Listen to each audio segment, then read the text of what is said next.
Welcome to Norse Code, the #1 podcast for your Minnesota Vikings. I'm your host and producer. My name is James Pagashnik. Thank you guys so much for listening. And at the other end of the tin can and string, we have our analyst and co-host. You know him from numerous blogs and podcasts around the internet. The Wide Left Substack. He is Arif Hassan. Arif, welcome to football. It is finally here.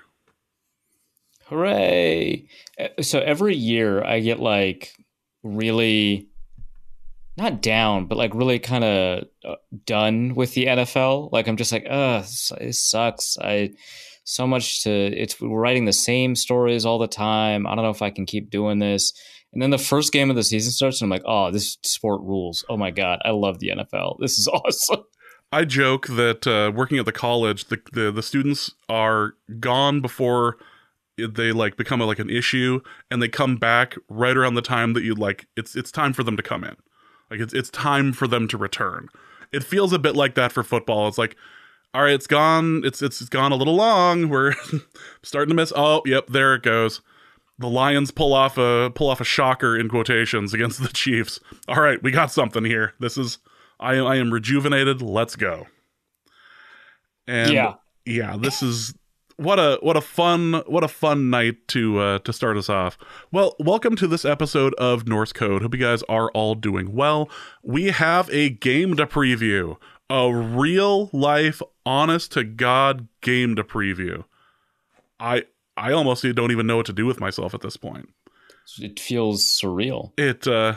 What a beautiful thing. So we got a game to preview. We also have some extensions to talk about. One is still being worked on, but we've got 2 extensions to talk about. And we have the mailbag as well. But before we start, just want to thank everyone for listening to Norse Code. If you enjoy the show and would like to support us, you can do so in a couple of different ways. You can do so financially over at patreon.com/NorseCode, where for $3.50 a month, which is a lovely little amount, and you can also do the yearly amount as well. You can get access to things like the bonus material. You can get access to the Discord. We actually just put out a new episode over on Patreon as well. Some great discussion that we will be referencing later in the mailbag. Damien, a resident of New Jersey, is not pleased with the situation. But we will talk about that and Johnny Munt, I suppose, over at patreon.com/NorseCode. And a special thank you to a couple of people who've donated over at Patreon. A special thank you to Kyle Wilkin. Thank you so much. And Eric Sko. And Alex Goebel as well. And Mitchell Kane. Thank you guys so much for donating over at Norse Code. Again, this is the sort of thing that allows us to, we literally just paid a bill tonight for the show. This is the sort of thing that helps make it so that we are able to do the show and keep the show ad-free. We aren't selling BetterHelp. All we are doing is selling, well, Vikings analysis and sometimes be assistance. In a way, what we do is the opposite of what BetterHelp purports to do. We make your life worse, and you pay us to do that. Yeah. So do that over at patreon.com/NorseCode or paypal.me/NorseCode.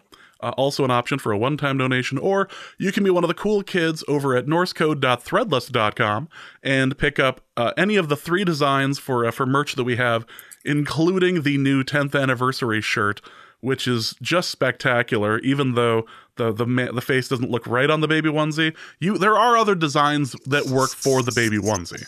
So worth checking that out. I think for the live show in Denver. I mean, look, if you want a baby onesie that has a Greek dessert on it, by all means.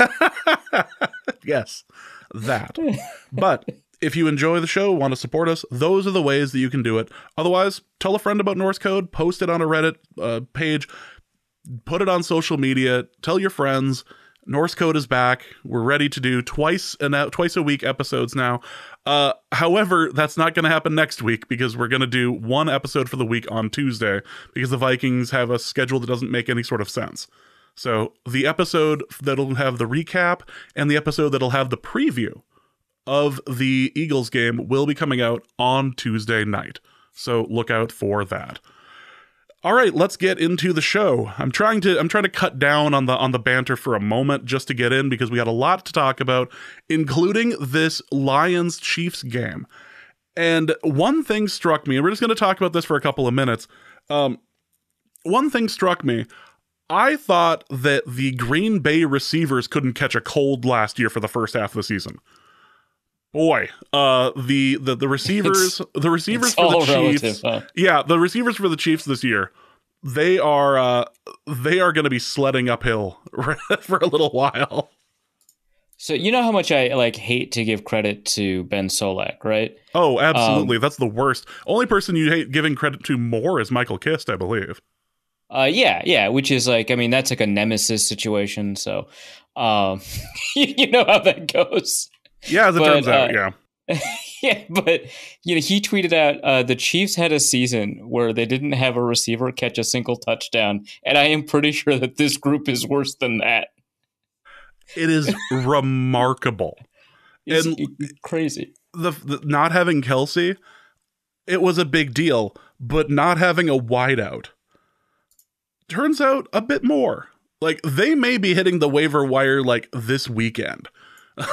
Trying to sign any free agent who has more than 3 years of experience and is practiced with a jugs machine. Yeah. So obviously Kelsey's going to come back, but they're going to need Rashee Rice to develop, and they're going to need to check in on Jalen Reagor. I think there's so much going on. There's got to be a receiver on practice, on practice squad somewhere. N'Keal Harry, right? There's got to be a receiver on practice squad somewhere that could just do enough, right? This is nuts how bad this group is. It is absolutely remarkable. And I was I texted my buddy who listens to the show. He's a Detroit Lions fan. He's out in Lansing. Said, this is your best shot to beat the Chiefs. They may figure this out in 2 or 3 weeks, but this is your best shot to do it.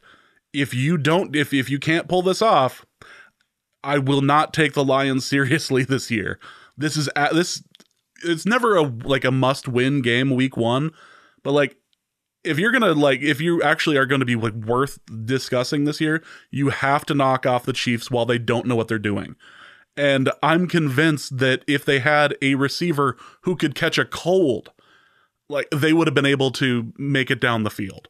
But all of those drops, and it wasn't even bad ball placement for the most part. It just kept bouncing off of receivers' fingertips. Well, the pick six was perfectly placed. Yep. It was the right read to the right receiver in his arms as he was running into the ball, and just nope.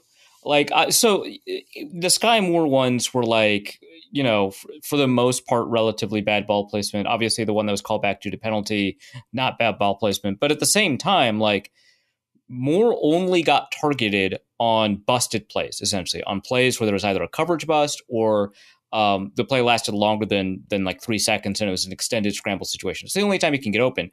And so my take on that is if that's the only time you can get open, then it's almost your fault that the only balls you're receiving are bad ball placement, because that only occurs, a scramble. The quarterback's going to be off on their mechanics. They're going to sky it, right? Not to use a pun, but they're going to throw it high or low. They're going to throw it outside your frame a lot more often than not.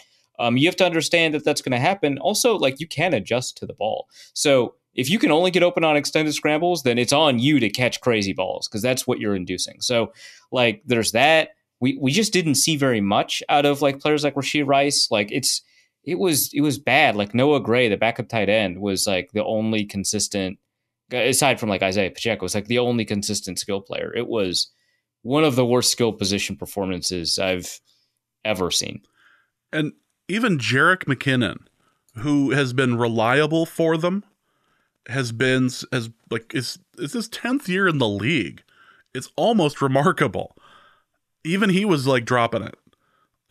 It was just, it hurt to watch. There was no one on that team that looked like they could catch. And which isn't to say that the Lions didn't earn this. The Lions earned it. But that moment at the end of the game where Patrick Mahomes just goes, oh, well, I'm Patrick Mahomes. Why would I worry about this? I can just go down the field. He couldn't do it. There was nobody there. Yeah, no, there were like a couple of, and they just never converted those opportunities. Either there was like a penalty, the false start for Jawan Taylor. Holy crap! It was like it was written, right? Like they kept on talking about it all game. They were like, why isn't he getting called for this? What's going on? And like the real reason that he wasn't getting called is because, I mean, Jawan Taylor's always done this. He really understands how this works. He did this when he was with the Jaguars. There's a rule in the NFL rule book about what tackles are allowed to do. And you can adjust your back foot. Duke Manyweather explained this like 2 years ago. People were talking about, people false starting all the time.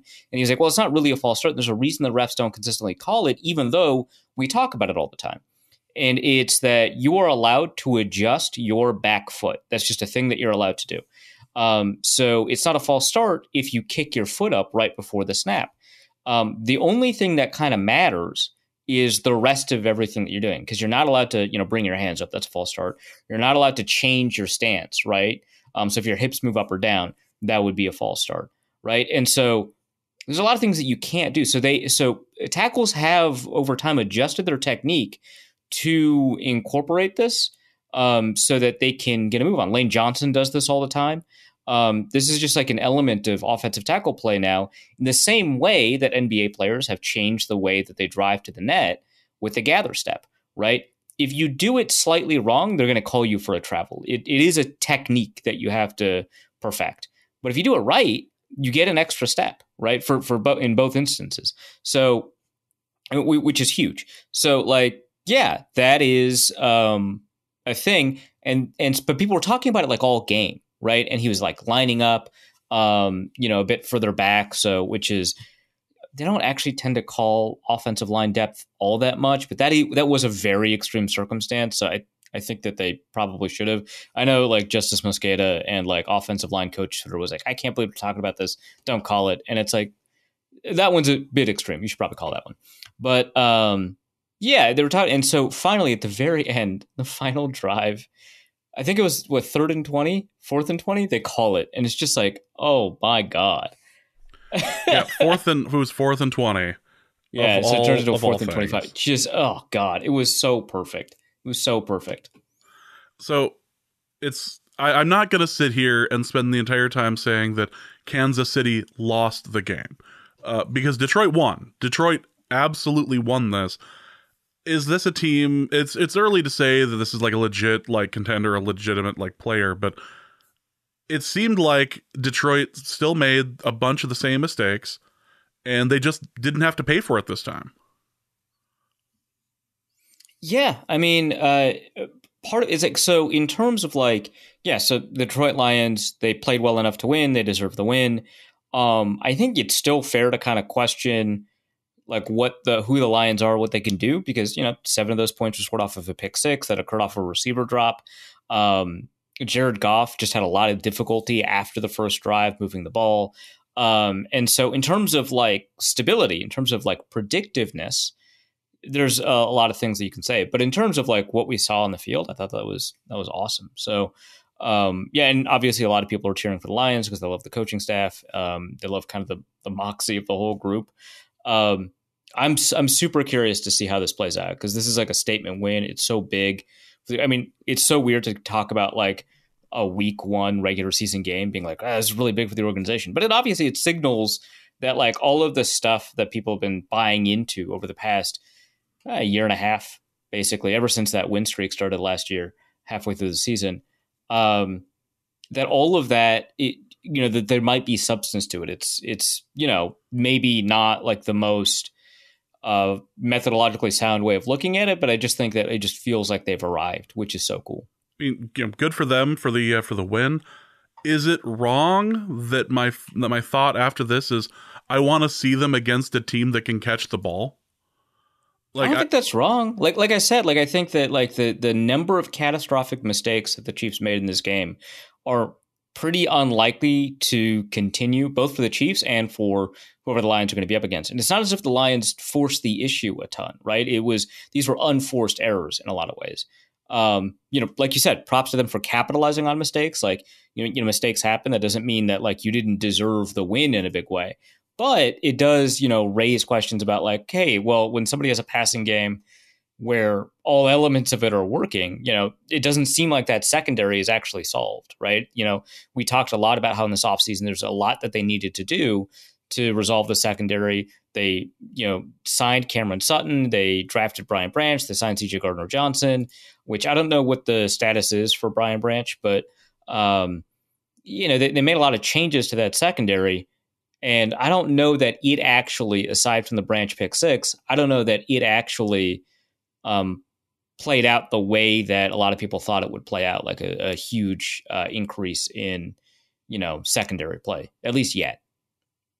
So here are the next couple of games for the Lions on their schedule. Next game, they play the Seahawks in Detroit. Next, they play the Falcons in Detroit. Then they play the Packers in Lambeau. Then they play the Panthers in Detroit. They play the Bucs in... This is... What a schedule! Come on. Then they play the Ravens in Baltimore. They play the Raiders in Detroit. And then they play the Chargers. Like, there's your receivers. Maybe Raiders, but likely Chargers. And then they have a couple more weeks where they don't play anybody with receivers until the Vikings Christmas Eve. That's wild. I'm getting it. The receiverless schedule. The receiverless schedule. I'm totally getting it.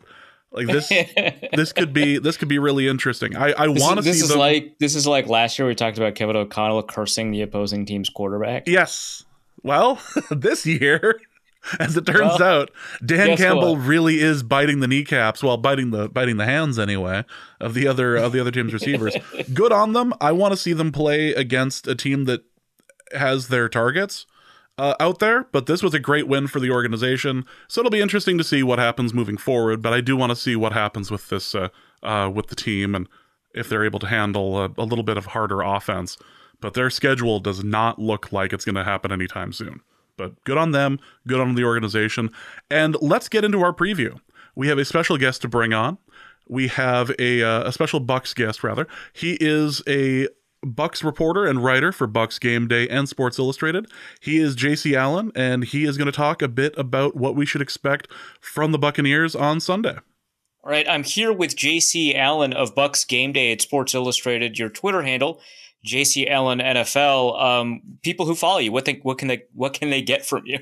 Yeah, absolutely. So they'll get all of our content over at Bucs Game Day Sports Illustrated. I'm also pretty much a one-stop shop for all Bucs, whether it's what they're posting on their socials, things I find around the league from PFF or any stats and analytics. Definitely always sharing those. So if you want to learn more about the Bucs, or especially this week going up against the Vikings, you're kind of getting some enemy intel. I definitely check out my Twitter handle there for sure. I'm a person who loves football. If the Bucs disappear or my team's the Patriots, if they disappeared off the planet of the earth, I'd still follow the game. So I'm always trying to broaden my knowledge of the game and of the league as a whole. So definitely check out the Twitter there, and you can stay up to date with all things Bucs. Dope. Well, we're going to need to this week. Obviously, the Vikings have their season opener against the Bucs. How do you feel about the game? Yeah, I'm really excited about this game. It's a new era for the Buccaneers, kind of like what happened last year with the Vikings.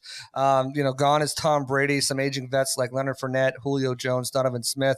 They brought in Dave Canales to be the offensive coordinator. Really kind of he's going to bring part of that McVay, Shanahan offensive style, but he's got a lot of different people to look back on, Brian Schottenheimer, Darrell Bevel as well, to incorporate into his offense. So, the defense is still what they're going to be doing. They're stout over there on that end, but with a new offense, and you look at the Vikings, they're kind of going through the same thing on the defensive side, though, said goodbye to some aging veterans. Eric Kendricks is one of them. I brought in Brian Flores, who runs a different style defense at 3-4 with a lot of disguising up front.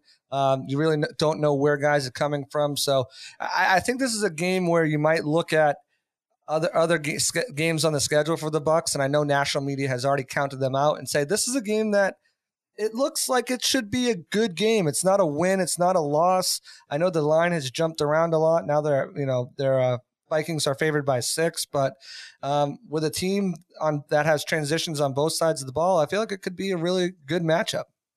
Yeah, I think it's going to answer a lot of questions. You mentioned a new offensive coordinator, Dave Canales. They had Byron Leftwich previously. I want to say 2-3 years ago, Leftwich was tapped to be a potential head coach in waiting. A lot of people wanted him to kind of advance further down. And then last year, the offense kind of fell apart. I believe Byron Leftwich was let go. I don't believe he left. You can correct me on that. But why Dave Canales? How does he change things? Yeah, I think you look at that system as a whole with Byron Leftwich and BA's offense. He only had ever experience in that offense as a coach, and it's kind of antiquated in today's NFL. It really relies on having a ton of playmakers on the field. It was one of those where there wasn't too much onus on scheming guys open, pre-snap motion, movement, different looks out of the same formation to kind of keep teams guessing. It was, we're going to line up our best players and they're going to beat you. And if that doesn't happen, last year happened.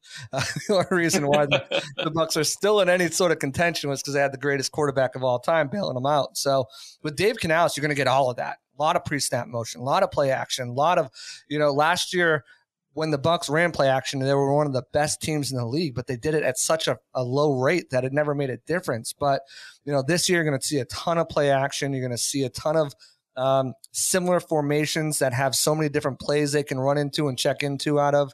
It's going to play to everyone's strengths. And, the blocking scheme for the offensive linemen, it's going to be more horizontal scheme instead of dropping back vertically multiple times a game. It's going to allow them to kind of tire out defensive linemen out while allowing running backs to use their patience and vision to find the holes that open up.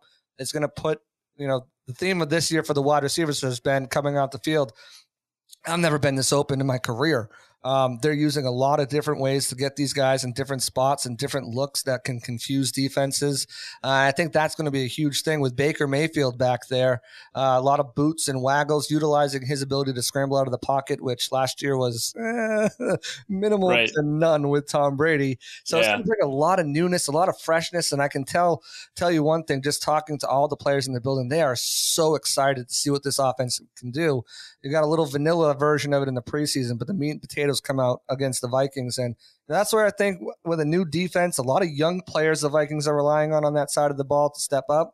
They might be able to catch them off guard and make this a little bit closer than a lot of people are thinking. Yeah, Baker Mayfield's best years were in a West Coast zone-heavy system like the one that you're describing. Dave Canales, of course, comes from the Seattle Seahawks, has been there since 2010. He's been there for over a decade, right? Yeah. He's been a receivers coach, quarterbacks coach. He may have been a pass game coordinator. I don't remember. But, that kind of system that emphasizes play action, that emphasizes, working off of a wide zone run feels like that's where Baker Mayfield has done his best work, whether it's the one game in Los Angeles that worked out really well for him or the couple of years in Cleveland. It feels like, that system kind of brings things back home for Mayfield in a way that, emphasizes kind of what the quarterback does best. Is that what you're seeing in camp? Like a lot of that? Absolutely. I mean, people are all ready to count Baker Mayfield out. And if you look at what Baker had to go through his career, 5 years, 7 different head coaches, and 6 different offensive coordinators. Find me a quarterback that can succeed in that, because I haven't seen one in the league yet. His rookie. Talking about Kirk Cousins. What are you talking about? The exact same thing happened to him. Yeah, I guess he's the exclusion of that, right?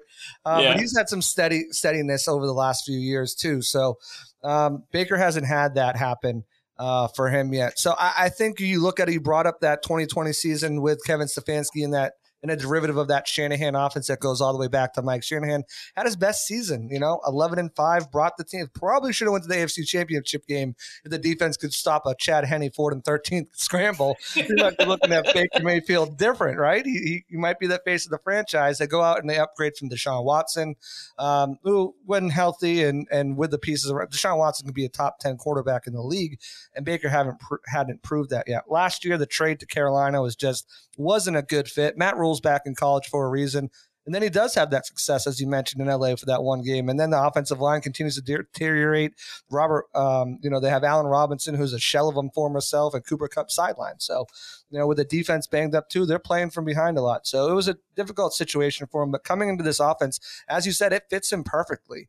It's going to highlight his strength and eliminate his weaknesses. And one of the things Dave Canales has said that he's really tried to hammer home with Baker is, it's not, you don't need to be special all the time. It's that special just a little bit, hit him with that body blow, continue with the body blows, and then you take your haymaker and knock him out.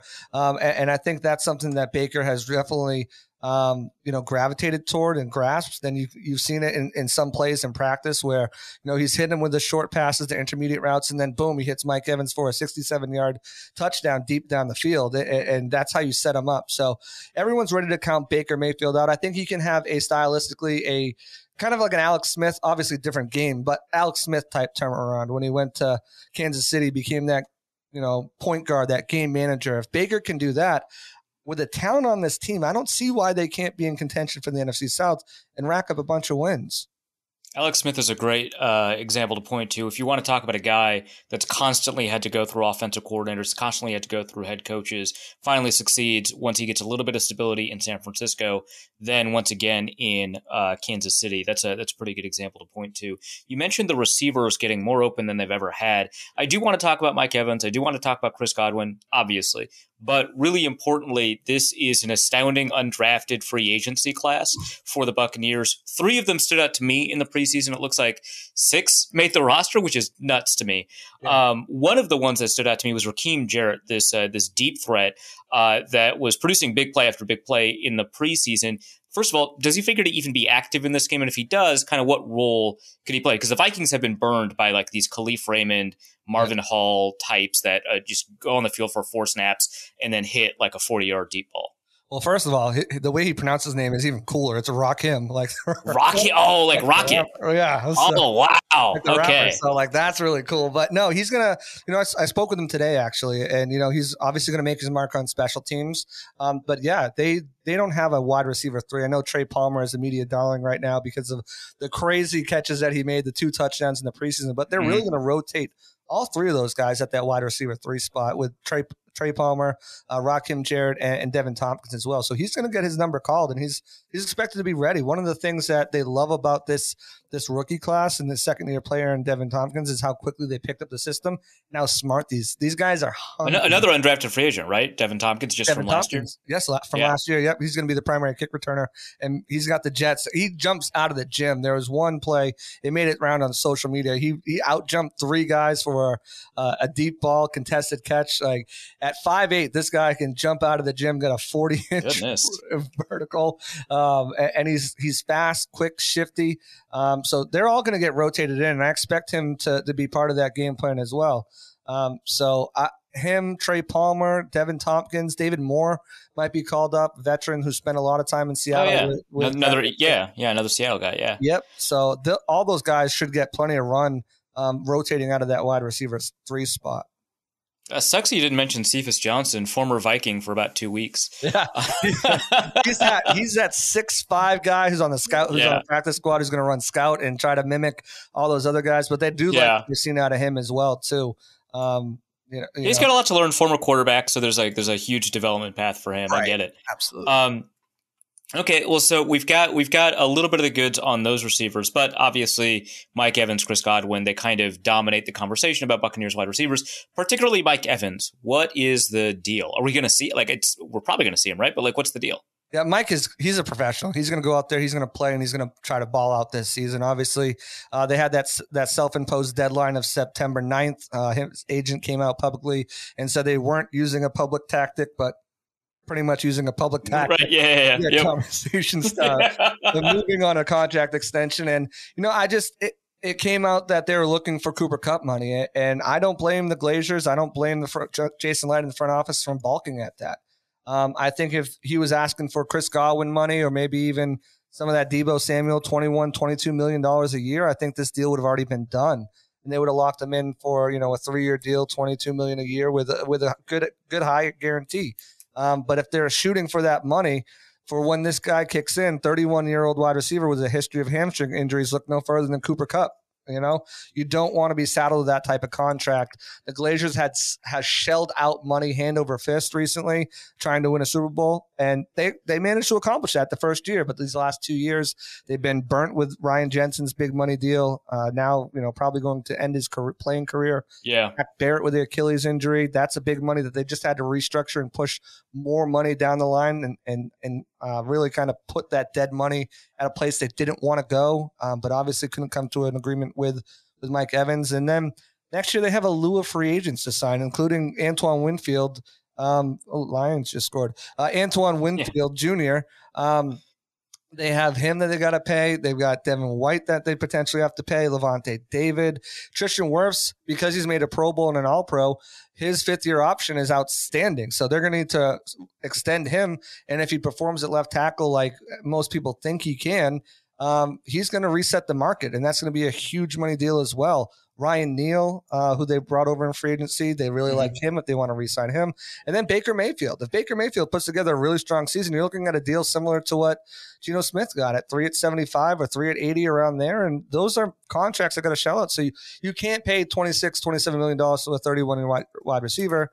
But I also get Mike's side. It's a what have you done for me lately? And Mike has done nothing but be consistent over the first 9 years of his career. But at the same time, you can't pay a player for what they've done. You got to pay them for what they can be and what could be, and sprinkle in what the past was as well. And right now, if they're holding fast to that Cooper Kupp money, I don't see the Bucs bulking and signing him for a long-term extension, and they're going to play out the season. But Mike will be ready to go. We talked to him today, and he's excited about this offense. He's really excited about being able to be moved around all over the field, in the slot, the outside, and just kind of he's one of those guys that said, I haven't been this open in my entire career. And I think we can expect big things from him. All right. So we're taking a look at this offensive line. Obviously, Tristan Wirfs, really high-level player, but they don't have, like you mentioned, Ryan Jensen. I think a lot of people are under the impression that this interior, there's just a lot of trouble afoot with this interior. You got a rookie. We have no idea how Cody Mock is going to do, but he's an NDSU guy, so I know he's not going to be very good. But given all of that, and I don't know what the situation at right tackle is either with Luke Hideki, but given all of that, kind of how do you feel? I mean, the Vikings don't have the world's best defensive line right now. I'm a little bit optimistic about it, but it remains to be seen whether or not that's going to bear out. Given what we know about that offensive line, given that it's nothing like it was 2-3 years ago, what are your feelings on it?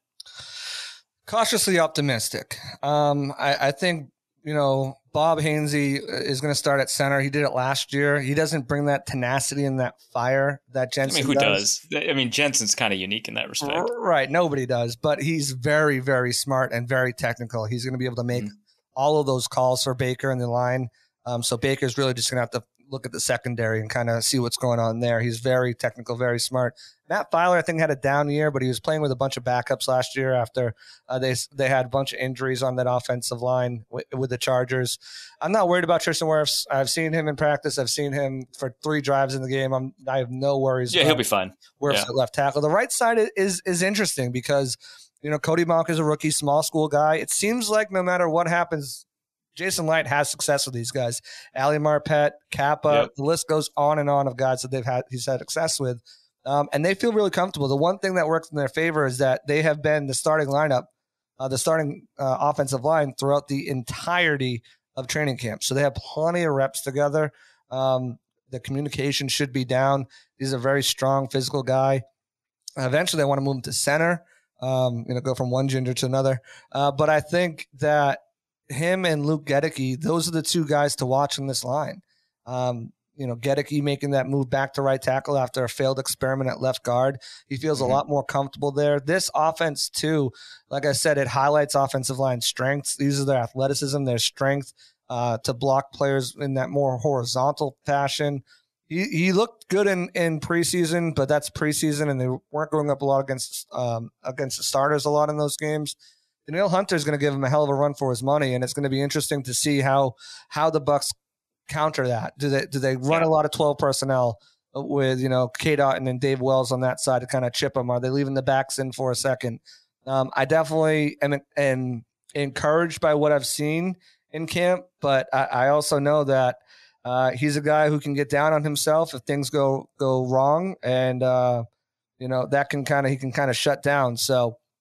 The hope is that these guys can go out and do it, because if they can, I think you have no questions about what this offensive line can be and what this can do. And that's adequate enough to be able to allow Baker to get the ball out quickly, move the chains, and take those deep shots when they're necessary, and open up running lanes for the running backs.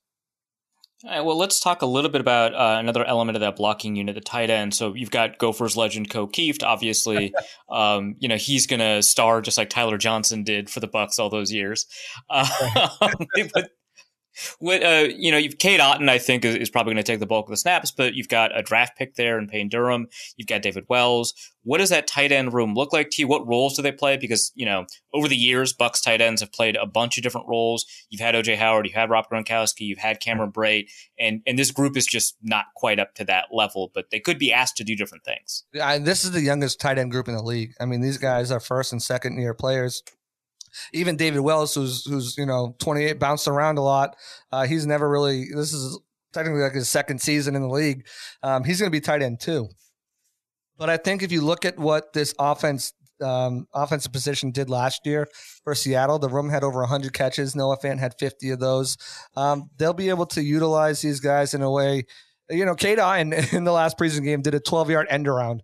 I did not have that on my bingo card. Yeah. They're going to utilize them different ways. He's going to be the starter. I feel like I don't see a problem with him getting 50 receptions this season. He looks good. Last year he was coming off an ankle injury. And we all know rookie years, especially if you're not like a top end blue chip talent, it's so difficult. You're going to a new city, new playbook, new teammates. There's so much newness, and half the offseason you're training for the underwear Olympics at the combine anyway. So, you're not getting that deep football grind mode, and that's what he was in this year. He's bigger, he's stronger, he's faster. And I don't see him having a problem putting up similar numbers to Noah Fant, which is about 50 receptions, almost 500 yards. David Wells will be the number 2.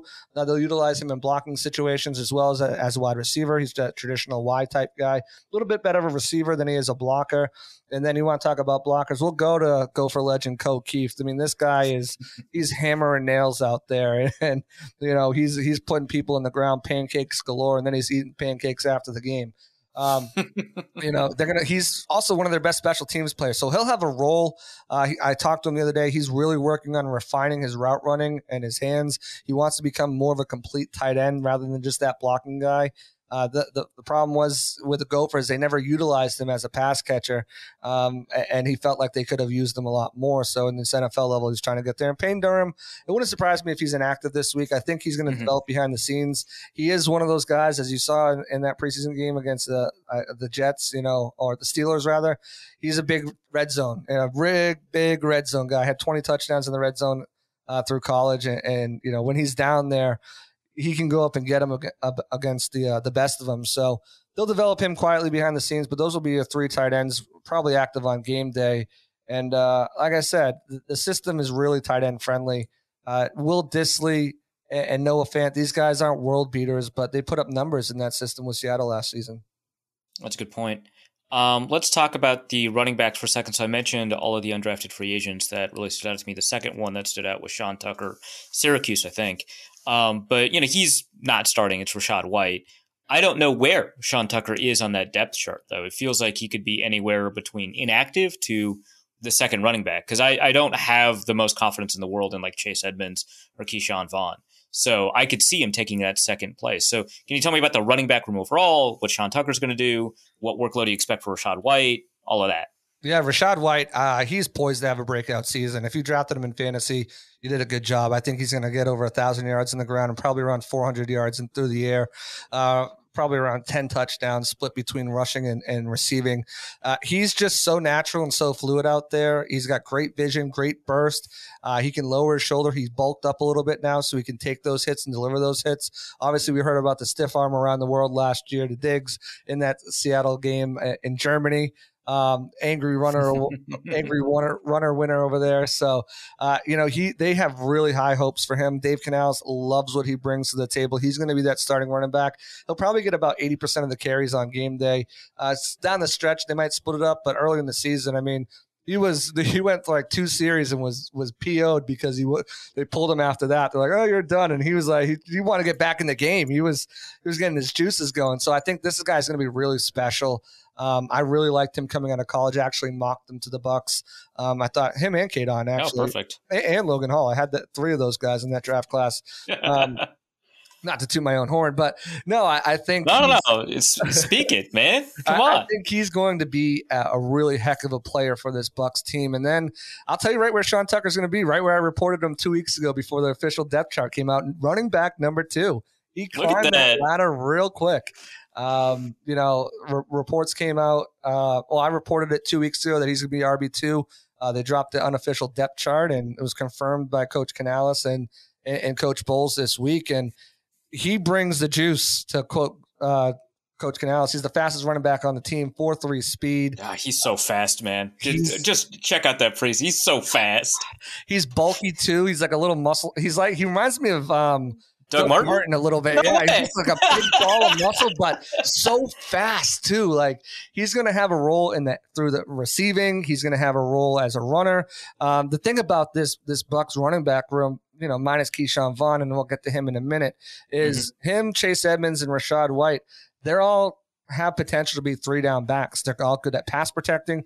They can run it and they can catch it out of the backfield. Now, Chase Edmonds, I wouldn't necessarily want him to be my starter on my team, but as a number 2, number 3 guy, I think he plays that role. And he's going to step into that Giovanni Bernard role for the Bucs 2-minute. He'll be that 3rd-down guy sometimes when they don't have Rashad and Sean Tucker out there. But it's going to be hard for him to come by snaps just because I think Rashad is going to be so good and can be that 3-down, and Sean Tucker, they're going to want to get him on the field. Keyshawn Vaughn's probably inactive this week. He missed yesterday's Wednesday's practice due to personal reasons that were unexcused. He was back at practice on Thursday, kind of sulking and working out by himself for the most part until it was time for running back drills. So, I don't know if he's got a role on this team going forward.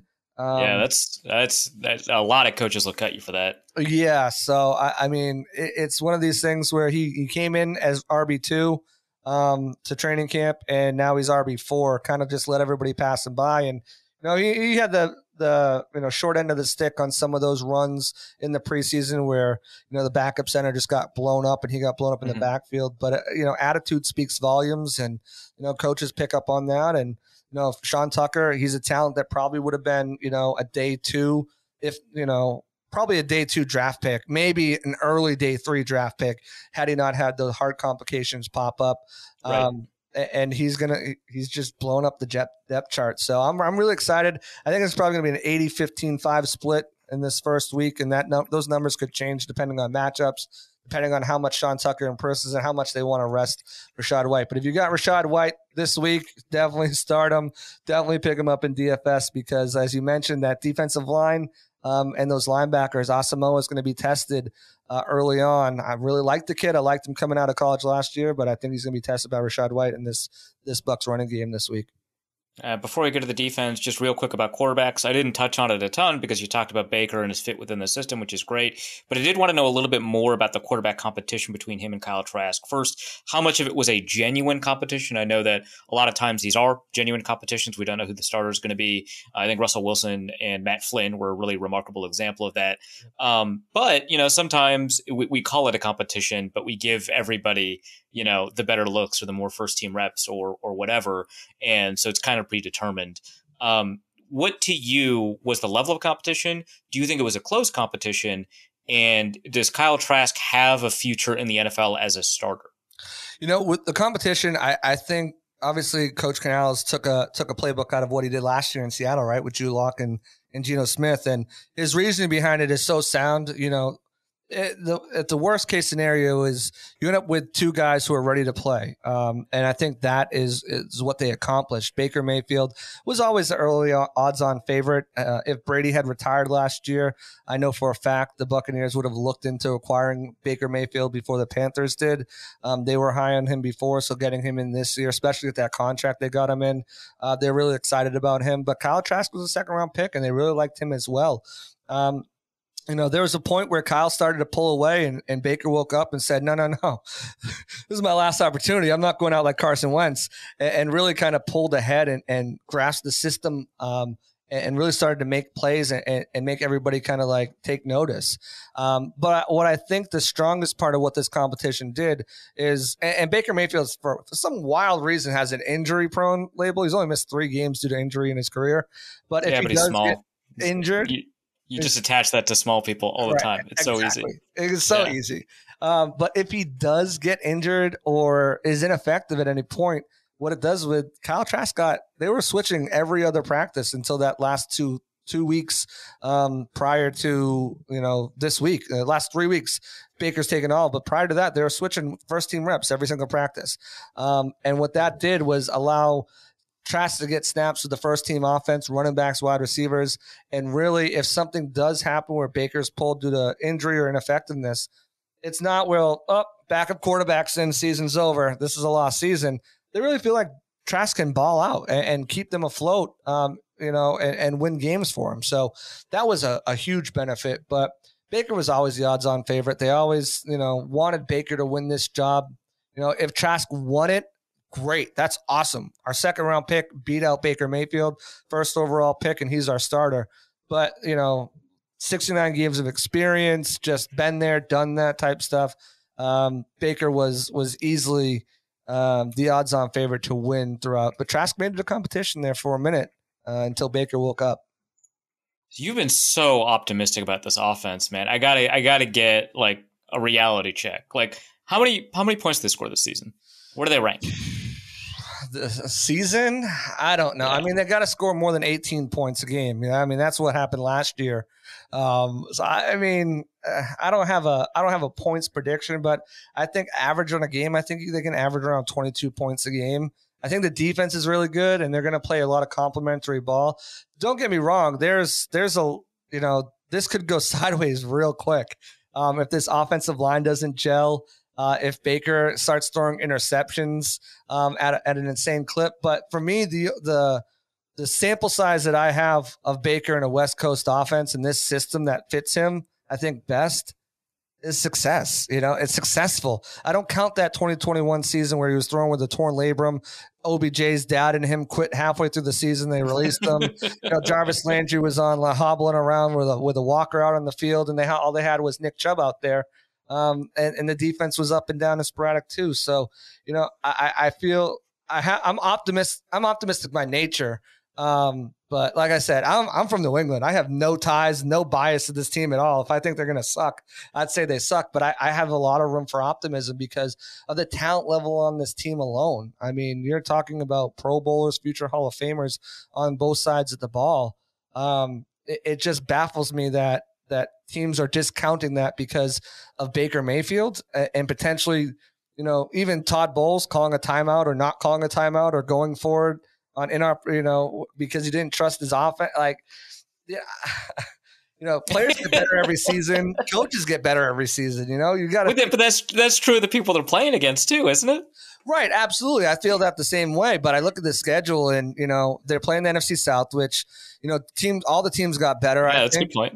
No, it's the NFC South. I get you. They're also playing the AFC South, so take that. Okay, well, yeah, that one's fair enough. Yeah, so AFC South, that's 3 wins right there alone. They lose to the Jags. If they split with the NFC South, they're at 6 wins. Like, how are people getting 2 wins out of this team is beyond me. The Chicago Bears is another game that they should possibly win. I get it. It's easy to see 7 wins on the schedule. I understand from that perspective. Yeah. And if everything clicks, maybe 10 wins, and maybe 9 wins, If everything clicks the way they want it to, and Baker can perform like 2020 Baker, the offensive line is good. I think the skill position players are going to be good. I don't really have much concern about that. If Baker does not perform at the level of his 2020 self or somewhat near it, that's it for him, right? This is a 6-11 team, I think we're both friends with John Ledyard. He said it best, right? Yeah. This is a 10-win team with a 6-11, 3-11 quarterback. But like I said, I've got high hopes because I've been on boots on the ground, so I've seen it every day and seen what this offense could look like. And I've only seen very vanilla stuff too, like they save all the good stuff for walkthroughs later when the media is not Right. there in Yeah. training camp. So I just, from what I've seen, I feel like this team can compete. The only, other thing that can derail them is injuries. They have no depth at offensive tackle. If Trishan or Luke Gedeke, if Gedeke struggles or goes down, they're popping in Brandon Walton or Justin School. Like, that's scary. Interior depth is good. They got Aaron Stinney, who started in the Super Bowl for them. They got Nick Leverett, who started at right guard for him or left guard for him last year. I have comfortability in their interior backups, but those tackles go down, or they suffer an injury to Evans and Godwin, and that really thrusts like a Trey Palmer, Rakim Jarrett into a role. Like, that's scary. That's scary to think about. But we got to stay healthy, and if they can, I feel like whenever we do predictions, it's easy to be like, oh, if they stay healthy, right? Yeah. It's about tough. Every single team, if they stay healthy, they've got a good shot at surprising people. So. All right, well, let's talk about the defense. So I want to start with the defensive line, but to do that, we got to talk about Kalijah Kancey and, whether or not, he's going to play. I know he didn't participate on Wednesday's practice. We're recording this today on Thursday. Practice report says he's limited. So it's impossible to tell the future, but what do you anticipate? Yeah, he was out there today. Obviously Thursday, Friday practice. We'll know tomorrow if he's playing probably.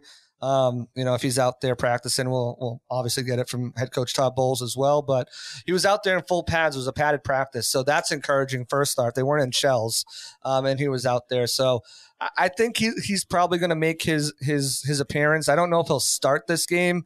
They might go with somebody else in that starting role and kind of sprinkle him down, use him on, because he hasn't played since, the second week of training camp. So he's a very smart, very bright player. He's got the installs down. He knows his defense like the back of his hand. Even talking to last year's second round pick, Logan Hall, he's like, he came in, he already knows more than I did as a rookie. So I think he'll have a role. It could just be as a sub rusher, maybe not that starter, but I think he's going to play. And let me tell you, just seeing him that first week and a half before he went down, that first step, that low center of gravity that he can just get down so low, and his speed combined, he's going to be a nightmare problem next to Vita Vea. You try to double team Vita Vea, whose athleticism jumps off the page for a man his size anyways, former running back. You pair those two together where Vita's getting double teamed and you're allowing Kalijah Kancey to have a one-on-one to get explosive and get in the backfield. And even if he doesn't get the sack or tackle for loss or pressure, he bounces those guys outside. Then you got Shaq and Joe Tryon-Shrenka, who I'm expecting to have a big year right there, and funneling those guys to the outside. I really think he's going to make an impact on this team his rookie season. It's kind of an interesting construction for that interior defensive line, right? Because you've got two. Because Greg Gaines is a really good nose tackle too. So you've got two very good nose tackles, and then you've got a bunch of 280-pound pass rushers. Right. It's like 340 pounds or 280 pounds and nothing in between. Right. Do you think, obviously that's intentional, but do you think that kind of approach allows them to do that on a consistent basis? What you just described, they've got to double Vita Vea, they've got to double Greg Gaines, and so that cleans things up for a Logan Hall or a William Golston or a Kalijah Kancey. You think that's something that is consistent, that they can, because a lot of teams are moving to these hybrid guys that are 300, 310 pounds that can play both positions. What are your thoughts on the way that that's being approached? Yeah, I think that's part of it. I think Todd Bowles too. We know how creative he can be on the defensive side of the ball. So if you they've wanted to be able to get after the quarterback from their line for a while now. They did it a little bit with Ndamukong Suh. Tried with Akeem Hicks. It just wasn't there. They want to get more athletic up front and be able to get that pressure just from their defensive tackles and defensive linemen. And they feel like they've done that with Kalijah Kancey and Logan Hall here on defense, entering their second year and rookie year. So it's one of these things where Bowles drops Vita Vea back in coverage. So if you have these guys who can move the way these two guys can move with Hall and Kalijah Kancey, you can do so many different things with them, so many different looks, and just kind of confuse the matchups. And then again, pairing them, as you mentioned, pairing them next to Vita Vea, who's going to get these double teams, you create opportunities for them to be able to get into that backfield, blow plays up behind the line of scrimmage on running plays, and if they're not getting to them, force those plays to the outside, force the quarterback to the outside. So they've wanted to get faster. Logan Hall actually bumped up. He's almost 300 pounds, so he's still playing with that speed, but at a bigger size. I think the biggest thing you kind of worry about is with Hall and Cansey. The bread and butter of this Bucs team for a few seasons there was their run defense. Obviously, Kalijah Cansey's a little undersized. Not having that ability to go in training camp. How polished is that run defense going to be? That's probably where he's going to struggle early on.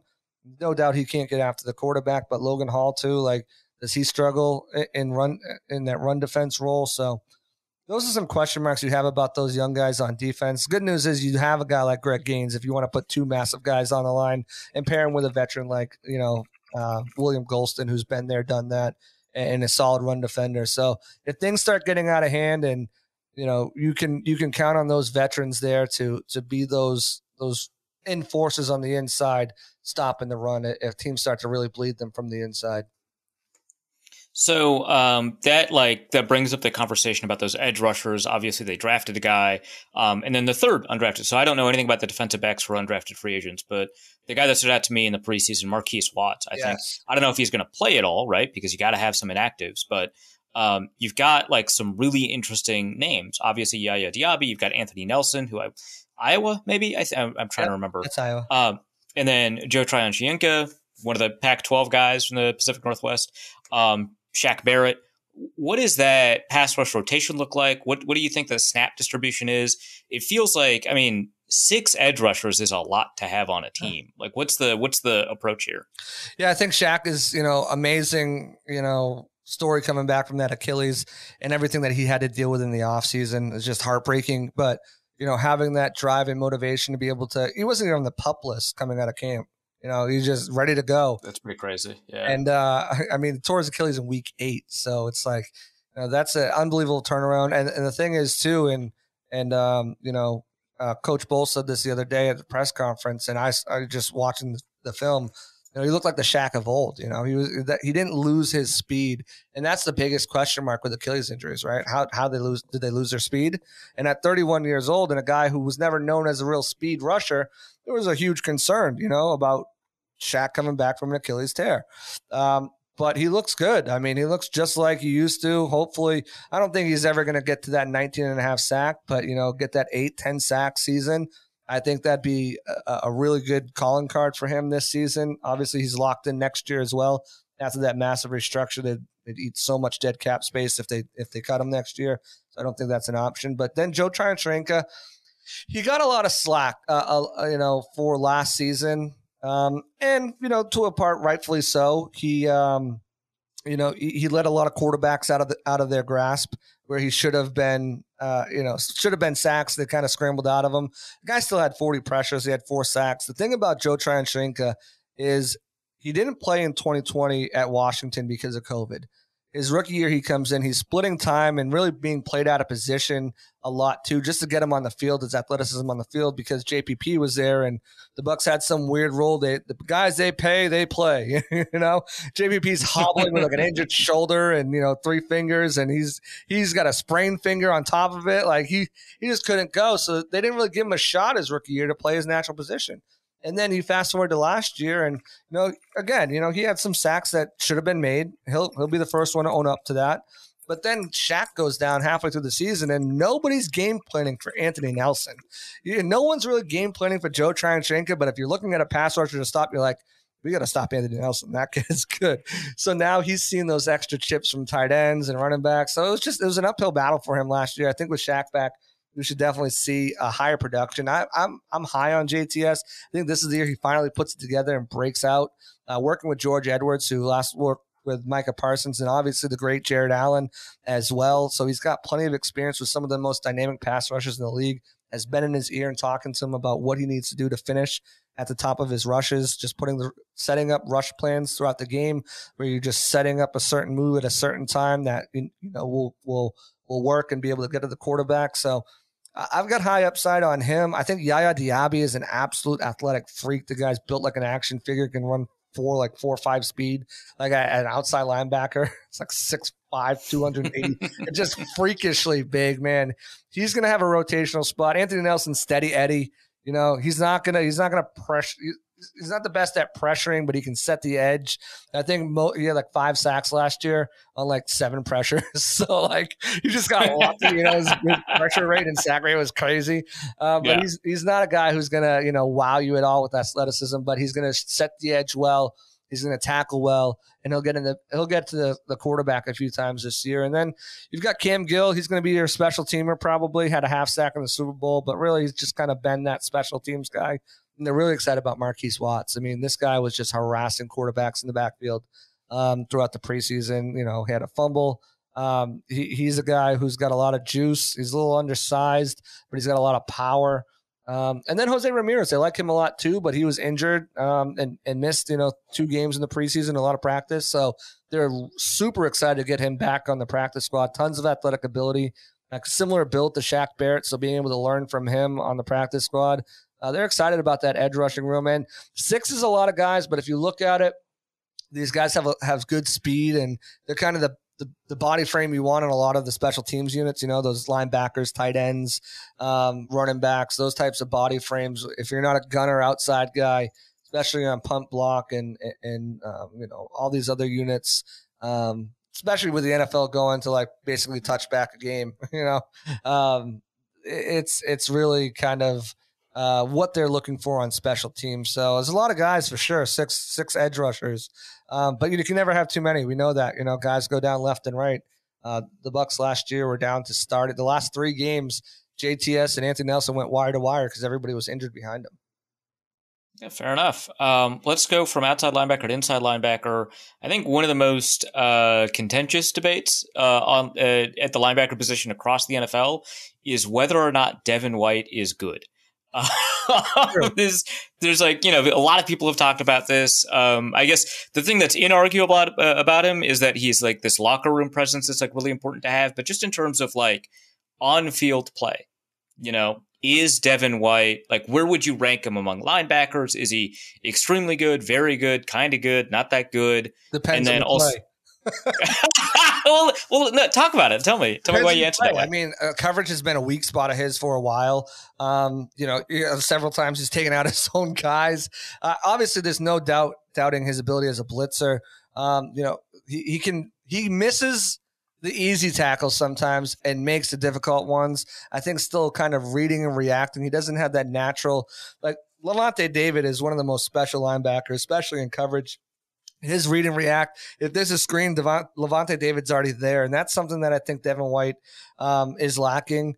I think sometimes, last year Todd Bowles said people are still living in a Super Bowl dreamland. I think that was probably Devin White was one of those guys he was talking about. Sometimes you look at these polls, and it came out again. ESPN had him as a top 10 off-ball linebacker, and while he's certainly got the talent, I've yet to see it consistently throughout a season be all put together.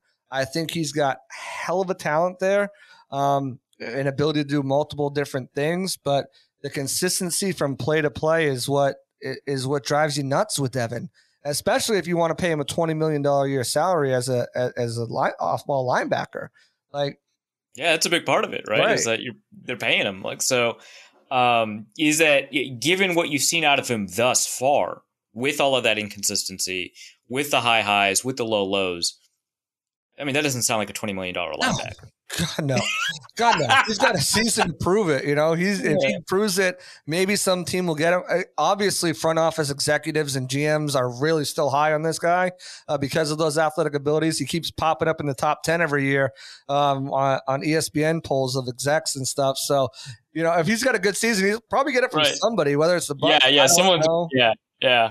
But I think he's probably, $14, $15 million. I wouldn't have a problem paying with that just because of the things that he can do. But $20 million is a lot of money to spend on a linebacker. Even though linebacker, especially that middle linebacker, it's been hard to, I compare it to tight end, right? There's only maybe 10 really good tight ends. Off-ball linebackers, maybe there's a little bit more, 12 to 15 of those guys, but not everybody has one. You're just throwing guys in there that are really, truly special, and he can be really and truly special. It just got to be more on a consistent basis. I liked what I've seen out of training camp, if that's, anything, but, pads come on. There was a situation in that Ravens game where it looked like maybe he should have made a switch, but could have been the secondary. Bowles said it wasn't on him, that it was on the secondary, but Bowles will defend him. Bowles will defend White like he's his own child. So I never really take into consideration what he says is true when it comes to Devin White. So, it's just one of those things where you see the consistency, and maybe they'll pay him the money that he's asking for. He hasn't been shy. As a rookie, he said, I'm going to be $100 million linebacker, before all right. he was selected in the draft. If he can get the money, good for him, but I don't know if it's going to be with the Bucs. But Levante David is a different story. They got him on a deal. I cannot believe nobody pounced on him. Miami, especially him being a Miami guy, living there in the offseason, didn't make an offer that could have stole him away. I think Levante David is the most underrated linebacker I've ever seen in the NFL. The things he does in coverage, this consistency as a tackler, the turnovers haven't been there as they were in his beginning. But if I gave you Luke Kuechly stats and Bobby Wagner stats and lined them all up and said pick the best linebacker, 9 times out of 10 you'd pick Levante David and not even know it. The problem is that he didn't play for a team that went to the Super Bowl like the Panthers did or like the Seahawks did. So he doesn't get that love because a lot of games are blacked out in Tampa Bay for so long before they lifted the blackouts. But he's steady as they come. I spoke with him today.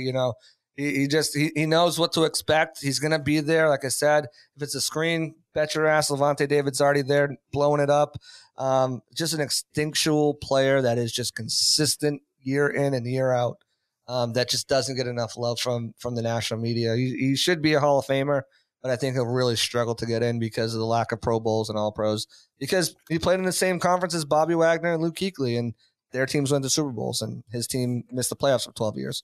Fair enough. So he's got one All-Pro, or one first-team All-Pro, 2 second-team All-Pros, and for whatever reason, only 1 Pro Bowl. And I don't think I'm counting alternates with that one. So initial selection Pro Bowls. He's got a Super Bowl ring, which helps his case as well. And with 98 tackles this year, he passes Brian Urlacher for 9th all time on linebacking. He's top 10 right now on tackles. So, if he keeps, I'll say this: I'm not a huge tackle stat guy. I don't love tackle stats. I actually don't love most stats for linebackers. If you ask me if Levante David should get into the Hall of Fame, I would say yes. Looking at this resume, I understand your hesitation on his actual odds of genuinely making it. I think this is going to be one of the guys that he's going to be. I think he's going to be in the Hall of Fame, maybe third ballot. Zach Thomas, and then, yeah, and then 20 years from now, a bunch of they're not going to be Gen Alphas. I don't know what we're going to call those kids. They're going to be like, hey, why was this guy in the Hall of Fame? 1 Pro Bowl, 1 All-Pro? And we're going to be like, you had to be there. We're gonna be those guys eventually. Yeah, we're gonna be those guys. You had to be there. I know. The funny thing is, you start seeing these guys come through now, like that played in the early 2000s. You're like, he was amazing in that era. What are you talking about? Like, he was unguardable, but he's not like. Is he a Pro Bowler? Like, in our eyes, watching him, he definitely was. But like, I mean, a Hall of Famer.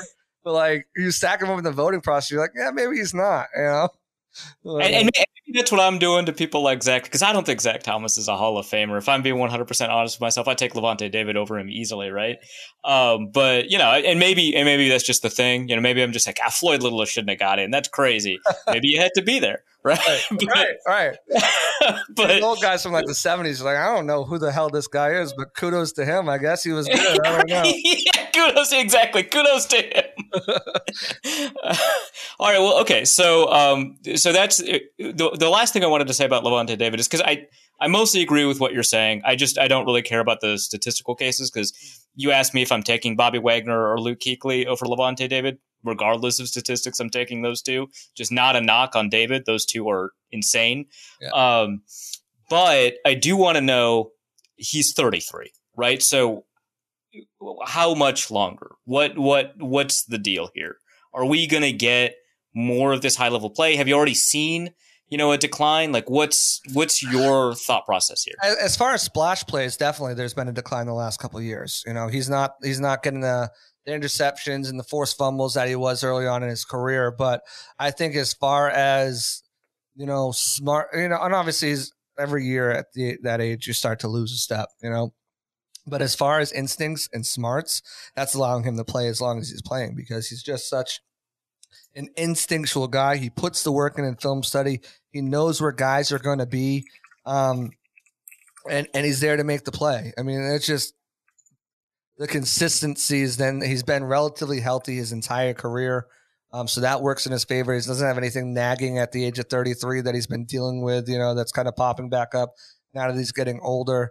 I expect another consistent year from him, around 100 tackles, maybe, 2 forced fumbles, fumble recovery. I don't expect anything splashy, but I expect consistency from him because he's shown he can be just that. Maybe he gets beat here and there by a really athletic tight end that normally he would have, dominated in coverage a few years ago. But outside of that, I don't expect a huge drop off in play from him this season as far as what he's done the last, 2 or 3 seasons. All right. So let's talk about, so you talked about Levante David is underrated. I want to talk about how underrated the secondary is. Oh my goodness. I've been entertaining how optimistic you are about the offense. I've been like, hey, he knows more about the team than I do. I don't know if I see it all, but this secondary, if you've got good things to say, I am here to back it up. I love these guys. I'm here for it, bro. Jamel Dean should be a Pro Bowler. I would 100% agree. I did not think that, because I think, so Dean hit free agency, but not Davis, or did both of them Davis hit free agency last year. Dean hit this year. And I did not think they were going to be able to keep Dean. That was shocking to me. The thing that works about Dean is Bowles has been like a father figure to him. His family he's from, and his family's all in Cocoa Beach. And Florida doesn't have any taxes, so when that signing bonus comes through, you're not having to pay out California and New York taxes for playing games out there. It's coming through a tax-free check in Tampa Bay, and he's just a loyal guy. He loves Tampa. He loves the city. He loves the fans. He's just, Dean is goofy. And he just loves, he's just himself, and he loves being. Does he love it more than he loves a couple more $1 million? Yeah, I mean, it depends. I mean, I know for a fact he turned down more money. But I think the relationship, especially, this is a guy who came up, what he had, like 2 or 3 torn ACLs in college, and Bulls gave him a shot. That's fair. And has been that goes guy. A long, long way. Yeah. He goes in, he's in Bulls' office every single day. Every single day he goes to the Bulls' office. They watch practice back together. They watch tape together. He's been like that, father figure on the team to him, and his relationship with him is so tight. He didn't want to play for anybody else. He credits almost everything he knows about playing cornerback to Coach Bowles. Obviously you get the basics when you're in college and growing up, but he truly understanding and knowing the game. He attributes all of that to Coach Bowles. He didn't want to go anywhere else. But yeah, absolutely. How the heck someone not just like, okay, well, we'll offer you this. The guy has been nothing but consistent. He's had some injuries. I'm not gonna say he's been perfect, but for the last 3 seasons per Pro Football Focus, he's been the 3rd highest graded corner behind only 2 guys: Jalen Ramsey, Jair Alexander. In press man coverage, there's nobody better. He's got the physicality to bump guys off the line, and then if they somehow get behind him, he's got the 4.3 speed to catch back up on him.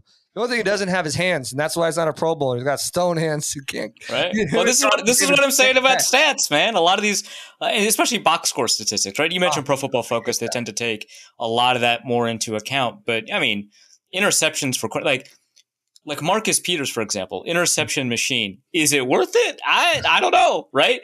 But, you get a guy that consistently prevents receptions from happening over time that's worth more than a couple of extra interceptions. But right? Trevon Diggs is the biggest. Sign this giant contract, gets burnt every other play. He's good. He's a good cornerback. But, I mean, I would rather have Jamel Dean and Carlton Davis over Trevon Diggs. You can fit Jamel Davis and Carlton Davis' contract in Trevon Diggs' contract. And I'd rather have both of those guys over him. Like, that's not a lie. Carlton Davis doesn't get any love at all. It's crazy. This guy has consistently shut down the biggest names in sport. He's good. Hop when he was with the Texans, Julio Jones, prime Atlanta Falcons, Devontae Adams. You shut down Devontae Adams to 6 catches for like 60 yards in a game with Aaron Rodgers, and they're both healthy in their prime. Like that's a good day. That's a good day. Jamar Chase last year, Jefferson, shut down Jefferson in 2020 when he was a rookie. Obviously, he wasn't as special as he was now. Yeah, it's a little bit different today. We'll see what happens. We'll see on Sunday. But like he is just the epitome of what you want as a lockdown coverage corner. But again, he's got stone hands. He doesn't get the interception, so nobody pays attention to it. But consistently, locks down everybody. Michael Thomas, at the height of Michael Thomas, little slant boy, you locked him down too. It was just, they don't get enough love. And it's crazy to me because people are box score watching games and looking at the stats and saying, well, he only had 2 interceptions, all year. That can't, and they came like Jamel Dean, 2 interceptions. They came in the same game. Yeah, it's not a good cornerback at all. Where are the picks? He's only shutting other teams down. He's only getting targeted once or twice a game because teams don't want to throw at him. But yeah, that's okay. All right. Well, okay. So I love the energy. Talk to me about Zion McCollum, one of the most athletic cornerbacks that no one has ever talked about, I think. A 5th round pick, something like that. Mid. Yeah. He can't tackle. Is that the reason that, like, because my understanding, just reading press clippings, haven't had a good read on it. My understanding is that he's improved as a corner. Yes. I don't know about a tackler, but as a corner, specifically in this offseason. So what is the deal with him? Absolutely. Improved as a corner. He's playing. Like I said, I mentioned about rookies early. It's so difficult for rookies year one in the NFL because you're going through so many different changes, right? You spent the offseason not preparing for your actual position in football. You spent it for testing. And now you're going to a new city, new team, new players, new coaches, new playbook, etc. You're trying to absorb all of this while getting acclimated to everything around your surrounding. And you can't play your game. You can't play fast. You can't play free. You're trying to remember, well, on this play, what am I supposed to do when they line up on this? I'm supposed to roll coverages. Now he's got all that down. So he's just out there playing ball. And that's where you can see that speed, athleticism. He had an interception. He's just got to work on tackling. That's the biggest thing. If something happens to Jamel Dean or Carlton Davis, there's definitely concern as far as Zion going into the game. As far as from a mental standpoint, I'm not concerned that way. I'm concerned from a physicality standpoint. Can he be that guy who's going to be consistently able to tackle guys and prevent big plays from happening? He's got tremendous recovery speed. He's got all the measurables you look for. Tested out as one of the best cornerbacks per the RAS that's ever done the combine. He's got all the measurables you look for. It's just putting it all together and being more consistent as a tackler. But he's definitely a player to watch going into year 2 and an ascending player for sure. Well, let's, we didn't talk about the nickel situation, and we didn't talk about some of these undrafted guys that, frankly, I don't have a clue about. I was watching those other guys. D. Delaney, Christian Isian? Isian. Yeah. And then Kayvon Merriweather. Tell me about this group. Yeah, so D. Delaney, and Josh Hayes. I think I missed him too. Who was it? Josh Hayes? Oh, yeah, Josh Hayes, 6th round pick out of Kansas State. So D. Delaney, like 3 years ago, he was kept on the roster as their last cornerback, and we were like, D. Delaney, what are we doing? What's going on? Yeah. He's actually became the most versatile piece in that secondary. He can play free safety, strong safety, nickel cornerback. None of them exceptionally well, but he's that kind of utility player that in a pinch, if you need a safety, you need a cornerback, you need a nickelback, he's going to go out there and he's going to give you valuable snaps, and he's not going to be exposed. He's not going to be Ryan Gosling and Remember the Titans. So, he's going to give you quality play. He's not going to be anything special. Don't expect a lot from him, but, at least they have him back there. Christian Isian. Actually, I'll start with Josh Hayes and Kayvon Merriweather before I get to Isian. Josh Hayes made this team on special teams. He played safety, he's played corner, he's played nickel. He was in that competition for the nickel cornerback spot, just got beat out. But his special teams ability is what helped him get a roster spot. He's a starting gunner on punt and kickoff, so he'll be there. Kayvon Merriweather is another one of these Iowa safeties. These guys just are smart, instinctual players. He's more of the mold of a big hitter who can lay the wood. The Bucs were very impressed with how smart he was. Had a draftable grade on him, as did I. Somehow ended up undrafted, and part of the reason the Bucs didn't have much safety depth. They were able to get him in here, and he's proved that he belongs. So still a little worried if he's got to step into a game right away, but he'll be a factor on special teams as well. And then Christian Isian, man, this guy's got a body like Antoine Winfield and plays like him too. He is a fast, compact little guy who can move around all over the field. He won this starting nickel spot over D. Delaney. I think it was the right call too. D. Delaney might be a little more polished than him, but like I said, he's so versatile that if someone goes down, he's probably the first guy in any of those spots. Getting Christian Isian those early snaps, early reps as a starter is going to be beneficial to him and his growth. And it also allows you to keep, if you got to replace him with Delaney, you do, but at least you can kind of let him build up that prior to. So I really like these plays with a lot of fire. He flies all over the field. He's a sure tackler.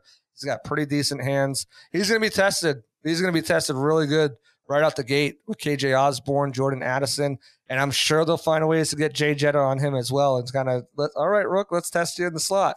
So it's going to be interesting to see how he operates there. But I think there'll be growing pains, but I liked what I've seen in practice. I liked what I've seen in preseason games. You just see hasn't been status quo throughout camp, throughout games. You've seen the improvement in each week, each game. You saw improvement in him to where he it's like that aha moment. Oh, okay, I know what I'm doing here. I got this, and now he can just go out and play his game. But it comes quicker to some players than it does other players, and it just came to him quickly to the spot where he nailed on that starting spot. All right, and then finally the safeties real quick. So you've got meant to be Viking Antoine Winfield. You've got Ryan Neal. Vikings fans are still sore about that. They really wanted him. Yeah. I mean, turns out probably correctly. And then I mentioned Kayvon Merriweather too, but what is it? I mean, that's a small safety room, right? You've got a really large edge rusher room. You've got a very small safety room. You've got a reasonably large cornerback room. So what is the thought process there? I know Winfield has been playing less and less slot nickel stuff, more and more safety stuff over the years. But it still feels like we're missing something here just in terms of depth, in terms of, right, all the things that'll enable someone like Winfield to do. What do you kind of expect out of this group? So on. Well, that's the biggest thing. I think that's what scares me the most on defense. If you're a Bucs fan and for this team, is secondary depth. Like, it is non-existent. Like I said, D. Delaney's probably the first man off the bench. And like I said, he's just a guy who can give you serviceable playing time. They don't have any real depth, especially at safety. You have Christian Izzian, you have D. Delaney, you have Kayvon Merriweather, maybe Josh Hayes in a pinch. The depth back there is certainly scary. Same thing on the outside with Carlton and Jamel. And the thing is, with Antoine Winfield Jr., Ryan Neal, Carlton Davis, Jamel Dean, all of these guys have missed time last year, but over the years as well. So none of them have played a 16-game season in a while. But that being said, I think this has a chance to be one of the best secondaries in all of football. Antoine Winfield, to me, was on a all-pro trajectory before the experiment at nickel last year out of necessity. I think playing back there again, we saw him make a Pro Bowl his last season at playing free safety. He's just a couple more years smarter now. He's instinctual. He's the ball hawk in the secondary. He can be a factor in the blitz. I think this is a year that Antoine Winfield Jr. in a contract year takes that jump and becomes an all-pro safety. He might be a second team, but I think he's an all-pro safety this year. And Ryan Neal, so damn versatile. That's the thing about these two safeties back there. They both can play strong, free, and nickel.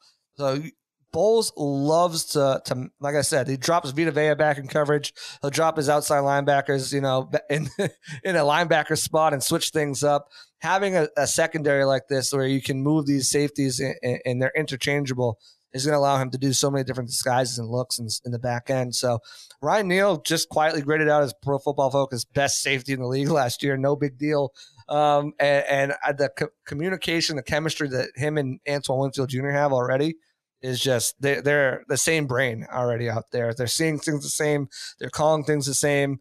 I have really high hopes if this secondary can stay healthy for the secondary potentially being one of the best in the league. The depth behind them scares the crap out of you because if one of these guys gets injured, good luck. But if they can stay healthy, man, you got two shutdown cornerbacks on the outside. You've got two versatile safeties that are interchangeable that both are really talented top end safeties. I think they have a chance to be dangerous this year. All right. I asked you about the offensive coordinator situation. I didn't ask you about the defensive coordinator situation. I have no idea how involved Todd Bowles is. I know that the Buccaneers blitzed a lot less last year than they typically do with the Bowles defense, but he was head coach, not defensive coordinator. I know that Casey Rogers and Larry Foote, I believe, that are co-defensive coordinators. Right. What is is Bowles involved at all? What's the play calling like? What's the responsibility split like? Can we expect to see a little bit more blitzing this year? I think so. I definitely think so. But I think they also feel like they've got assembled a group where they feel like they can get home with their defensive linemen and outside edge rushers too. I feel like they feel like they've assembled the right amount of strength, size, speed, athleticism that they'll be able to. But I definitely, that was not real. That was not stylistic of Bowles last year. As far as Rodgers and Foote, they kind of share the duties. Foote is kind of secondaries and linebackers, and you have Casey Rogers is kind of like that defensive line front seven type deal. They kind of share overlap those duties. They both did call a game this preseason, but Bowles has pretty much said that he's probably gonna call the games this season as the DC. The thing about Bowles is that most defensive coaches actually is they kind of hire their offensive coordinator and say, all right, you run the offense, I'll run my defense, and I'll make the decisions, the game managing decisions, and everything like that. Thing is, I think Bowles realizes some of his shortcomings have been game managing situations, and last year he didn't really have the guys to lean on. Byron Leftwich wasn't a guy you're really going to lean on for those decisions, but now Dave Canales has been the guy in the booth. He's been part of Super Bowl winning championships, Super Bowl losing games, and they've got some other guys who've got experience, in that role too, that he can lean on and rely on. So, he'll be calling the defensive plays. I expect to see more blitzing. I expect to see some really creative looks, and especially utilizing these guys. They want to get faster. They want to get quicker. They want to get more athletic, and they accomplish that. Also getting younger through the draft and undrafted free agency with 13 rookies making this team, 6 of them undrafted. Crazy. It's crazy. And like the practice squad is stocked with rookies. Oh, yeah. Fewer second-year players than most practice squads. Yep. So that is a ton of guys. All right. Well, unless you really want to talk about Jake Camarda and Chase McLaughlin, I mean, you already talked about Devin Tompkins as a returner. Yeah, Jake Camarda's a Pro Bowler. He's a cult legend down here in Tampa already. People love them some Jake Camarda. There's people are saying, forget signing Mike Evans, sign Jake Camarda to a 5-year, $100 million contract right now. Phenomenal. I mean, that's kind of like how Vikings fans feel about Ryan Wright, who I think I just saw a tweet went viral the other day. Ryan Wright's the punter. He's got the same size, height, weight, speed as Derrick Henry, except for the speed. It's just great. This is phenomenal. Camarda is like fast. Like he ran like a 4.4 or something like that. Like that's crazy. All right, a quick little punter. I mean, and he boots it too. I mean, he's got a hell of a kick. All right. Well, records for the Bucs last year and punting wise, if that matters. I mean, yeah, sure, why not? Right? Well, do you have like a game prediction? Like how the Bucs are going to do against them? I mean, the Vikings are obviously favored. I think they were favored by 6.5, but that has dropped a little bit. I don't know what it is at now. 6, yeah. Yeah. It started off at 7.5, jumped down to 7, 6.5. Now it's down to 6. The jump from 7.5 to 6.5 is huge in gambling, incidentally. So that's pretty meaningful. All right. Well, what are your thoughts then on that matchup? How it's going to go? Yeah, I kind of said it like in the beginning. I think both of these teams are kind of going over, overhauls on both sides of the ball, with the Bucs on offense and the Vikings on defense. Both are relying on a lot of young players stepping up. On the offensive side for the Bucs, that right side of the offensive line, second year tight end, second year. Running back, undrafted rookies in the wide receiver and running back rooms. It's a very young offense for the Bucs, but at the same time, you've got some of the stalwarts out there who have been Chris and Mike, and even Tristan is just one of the best in the league, and Baker's been around and seen a lot of things. So, and on defense for the Vikings, it's the same thing, right? You guys still have Smith, you've got Hunter, you brought in Davenport. You've got some guys who have kind of been around and seen it, but there's a lot of young guys on that team that are going to have to step up and make plays at cornerback. I love that Caleb Evans coming out, but you got him coming in at cornerback. Samoa, another guy I really liked. He's the second-year player starting at linebacker, and the defensive line isn't. You guys got Phillips last year, I think, from the Bills. But behind him, it's kind of some questionable depth. Kyrus Tunga, I liked him as well. But again, second-year player, like how much can he be counted on? So I think they match up equally, where it's going to be a closer game than a lot of people think. And I think Vegas obviously felt the same way. It's one of these games where I think comes down to one score. I call it what it is, but I just think, defenses, I know how complicated Flores' defense is. I grew up as a Patriots fan, and I watched. It's the same thing. It's a derivative of that Belichick defense, and it can be really difficult for young players to thrive into it. That's why you saw year after year they got these low cost veterans to come in and be really good. So I've got some question marks on that. As much as I got question marks on the Bucs offense. Long story short, because I'm a rambling man, I think the Bucs take this one in a really close game. I think it's like 23-20. I think they just find a way to pull it up because the offense, nobody really knows what it looks like, where you can go back and watch Brian Flores' defenses. Maybe not the players, but I think this offense, because it's not just a derivative of the Shanahan offense, it draws parallels from Bevel and from Schottenheimer and from Pete Carroll. There's going to be things in here that we might see out of a Kevin O'Connell or a Kevin Stefanski offense or one of these other prodigies from that McVay-Shanahan tree that might just have a few things that are a bit different that they're not ready for on the defensive side of the ball, and they might catch them surprised. But either way, I don't think this is more than a 3 to 4 point game swing on whoever wins it. Yeah, Vikings only know how to play in close games, so that makes sense. Right. 11 All right, well, till the playoffs. Yeah, till the playoffs, crucially. It's just no big deal. Home game. No big deal, yeah. All right, man. Well, thanks for coming on, man. If there's any specific story you wanted to plug, go ahead and do that. Otherwise, just plug your socials and your site. Yeah, absolutely. I'll have I've got a new story come out, just kind of scouting the Vikings. I'll have that come out every week for every team. It's called Through the Spyglass, a little pirate pun on there. Nice. And then I'll have keys to cannon fire as well. As if you don't know, the Bucs, every time they get into the red zone and score, cannon fires go off. So I'll have that come out tomorrow. Every Monday I'll have an extra point. So I just made the switch. I was with a different outlet before Pewter Report. I just made the switch on Friday, right before the season.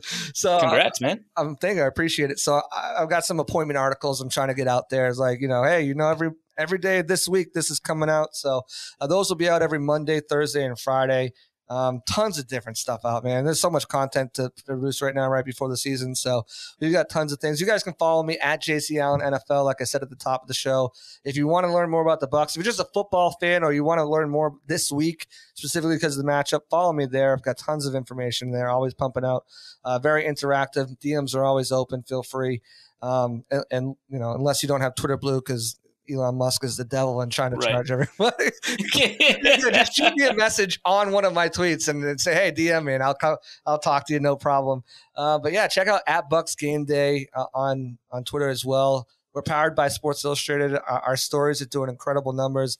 Our growth is incredible. It's a young site. They've only been around for 2 years, but man, I'm really excited to be part of it and build it up. So at Bucs Game Day, definitely follow them. At JC Allen NFL, follow me. And I've had a blast with you, man. This is our first kind of interaction together. I just, on a whim, I reached out to you and said, hey, you guys need somebody? And I've watched your work from afar, but being able to come on here and chop it up with you, I've had such a great time. So I appreciate you having me on. Yeah, well, thanks for coming on. I said it might be 45 minutes, maybe an hour. It was longer than that, so I appreciate your patience in talking about these guys. So like I said, hopefully, I'm a rambling man. I'll go on and on if you let me. I mean, me too, man. Me too. So it was a ton of fun to have. At least it's good have all information that we're given, right? Yeah. So. I mean, I hope. I mean, we'll see what the listeners say. But hopefully you liked it. Yeah. Well, appreciate it, man. Thanks so much. All right, before we go to the mailbag, 2 big extensions came in, and it's time to talk about them. TJ Hockenson finally got his deal taken care of. He's a happy man. And Josh Metellus also got an extension as well, and that news came out, I believe, today. TJ Hockenson is the highest paid tight end in the league at the moment, but looking at the percentage of the cap, he's not being paid as much as other tight ends, correct? Yeah. So if you take a look at, and I wrote about this over at the Wide Left Substack, if you take a look at the way that the cap hits play out when these tight ends have signed their deals, Hockenson's deal actually does not look as extravagant as highest paid tight end in the league or anything like that. So the problem is that a lot of the top tight ends signed not last year, but 2 years ago or 3 years ago, right? So Kittle and Kelsey signed in 2020. Mark Andrews signed in 2021. Dallas Goedert signed in 2021.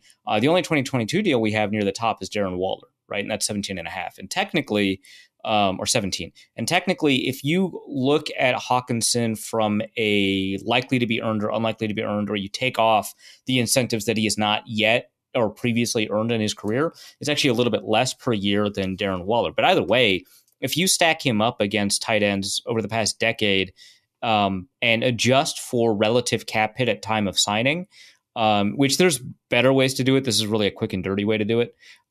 He ranks 5th or 6th, depending on kind of what type of money you're looking at.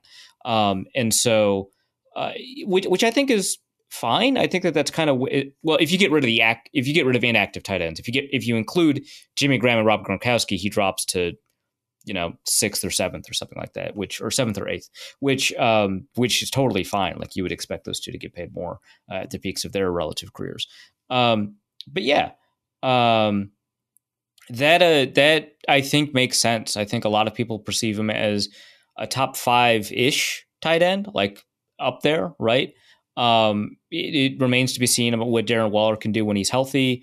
I don't think anyone's really buying into Evan Ingram as like a genuine top 5 tight end. I think that's just kind of like one of those seasons that you have. So yeah, I think that you've got a pretty good argument for this guy to be there, along with Goddard and Andrews and all them. And with that, I think that we can kind of see that the amount that he gets paid, at least on an average scale, really tracks well with what his open value would be on the market. In terms of like guarantees, I would argue that like looking at what the structure of the contract seems to be based off of how it was broken down, it does not seem like a deal that is a win-lose. It seems like a deal that rewards Hockenson without restricting his flexibility and without finding ways to put funny money on the back end of the deal. I know there's a void year on it, but not like a way to screw with him specifically in terms of the amount of money that he'll get. It also doesn't seem like it's a deal that reduces the flexibility for the Vikings. So this actually does look like a pretty good deal for both sides. All of the talk about, Hockenson and whether or not he was going to extend, I thought was kind of weird. It was odd, and the fact that like the holdouts seemed to be like bouncing between whether or not this was just like I'm not practicing right now because I'm waiting for a contract, or there's this mysterious illness that is still lingering on weeks later. It seemed as childish or something along those lines. It didn't seem like we were getting like the actual story until the actual like contract was signed. So everyone appears to be happy. Good for him. He got the bag. And who else got the bag was Josh Metellus. Yeah, that deal did surprise me. I'm not saying that he didn't earn it or that he doesn't have an opportunity to get up to it. We don't actually know all the details of the deal, at least as far as I can tell. But up to $13 million over 2 years, $6 million fully guaranteed. We'll kind of see how it all plays out. But very much it seems like the Vikings have a big role planned for him for the next 2 years. This is not like a special teams only type deal, right? I'm really curious kind of how all of that ends up impacting players like Cameron Bynum, like Lewis Seen, like Jay Ward, because they've got a role in mind for Metellus. That role doesn't necessarily match the kind of safety that Lewis Seen is, right? Like you're not asking him to cover receivers out of the slot man coverage. You're not asking him to play kind of an overhang role. You're not asking him to do a ton of the weird stuff that Metellus is going to do, right? And so, he might blitz a little bit, but he doesn't seem like the kind of guy that might blitz as often as Metellus would. You don't really want him to play as a linebacker in dime packages, which Metellus can kind of do. So, it is kind of an interesting situation where like, yeah, they're in the same room, but are they going to treat them like the same position? Or are they going to say that one crowds out the other? I don't know. But yeah, I think that this tells us more about Metellus's potential impact on the team than, all of the stuff that we've been saying in camp, essentially, right? Because it's essentially speculation, right? I'm not like people are physically observing Metellus playing on the first team, but we know that, teams will do a lot of stuff in the preseason or in training camp where you observe something, it seems like that's likely the case, and then come game day, that's just not how the depth chart breaks out, right? Like a player that was playing with the first team consistently, they're cut, right? Or a player that it is consistently the primary backup, that guy is a special teams only player, and another backup comes in all the time. So seeing this kind of confirms that. I would probably, and I'm super happy for Metellus. I would think that, at least from the outside looking in, somebody who doesn't cover the Vikings, I think that's probably an overpay. As somebody who does cover the Vikings, I think that concern is legitimate. This is definitely one of those where you have to see what the incentives are, because up to $13 million is a really difficult contract to break down without more details. But second, what the first couple of weeks of the season at least look like, and what role he plays. Because I don't think that this is like he's going to long-term replace Harrison Smith sort of deal. And it's a short deal, right? It's 2 years. So it's not going to ruin the team's flexibility if this turns out not to be the right move. Yeah. So Metellus got a 2-year extension, and Hockenson got a 4-year contract extension, paying him at least $66 million, up to $68.5. 17.125 million is the average, and 42.5 million guaranteed for Hockenson. It's a good amount of money. Yeah. TJ's getting paid. JJ, I was curious if he would be signed to his extension before we recorded, or if this was going to be one of those like it breaks while we're recording things. Right. But no news on that yet, other than both sides are hard at work.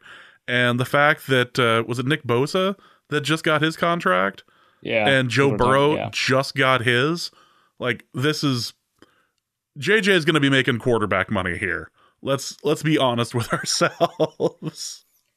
This is coming. It's definitely comparable, right? Or what's going to happen is definitely going to be comparable. Because Bosa is like what, 34 million as a non-quarterback, might be the highest non-quarterback right now in terms of average annual.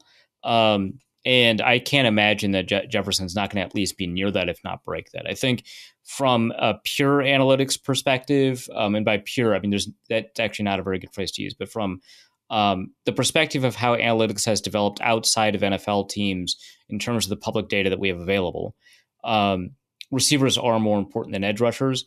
The way NFL teams see it is a little bit different, but receivers have grown in importance, at least. I think Tyreek Hill is 30 million, but that wasn't signed last year. It was signed 2 years ago. And per the conversation about Hockenson, that's a pretty significant jump in the total amount of money available to a team. So yeah, I think that that's on the table. There seems to be a relatively hard deadline for basically game day for the Jefferson deal. Otherwise, they're just going to play it out. The Vikings have, the 5th-year option in their back pocket plus a franchise tag on top of that. So it's not as if they're going to lose access to Jefferson, but obviously they would just rather get this done. So I'm kind of curious about it. Obviously it hasn't been negotiated publicly by either Jefferson or the Vikings. All we have is reporting that there's basically a deadline. I anticipate that it'll get done, in the next couple of days.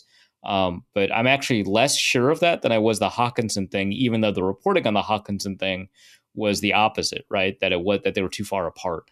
It just felt like, kind of reading the tea leaves, the Hockenson stuff was definitely going to get done. I just don't see as much urgency with the Jefferson one. So I think the Vikings just have a lot of leverage. Even though they have cap space concerns, I think they just have a lot of leverage. So I think that they're willing to kind of wait it out. Yeah. Well, let's get into the mailbag.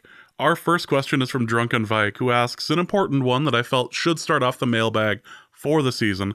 What are your predictions for the unique and ironic way they're going to hurt us this year? The Vikings? Yes. Man. So they're exhausting a lot of options here, right? Well, last year was quite exhausting. Yes. But like building a record of winning in close games just to hurt you, that one was really good, right? And the best gut punches are the ones that they build up the opposite case for, right? Like the perfect season, right? Like the perfect kicking season, right? Like that's beautiful. That's how that like ripped your heart out, right? So you have to kind of build up some kind of narrative that gets taken away from you at the last moment. I think it's been a while since we've had a significant player injury kind of rip someone's hopes apart on the Vikings.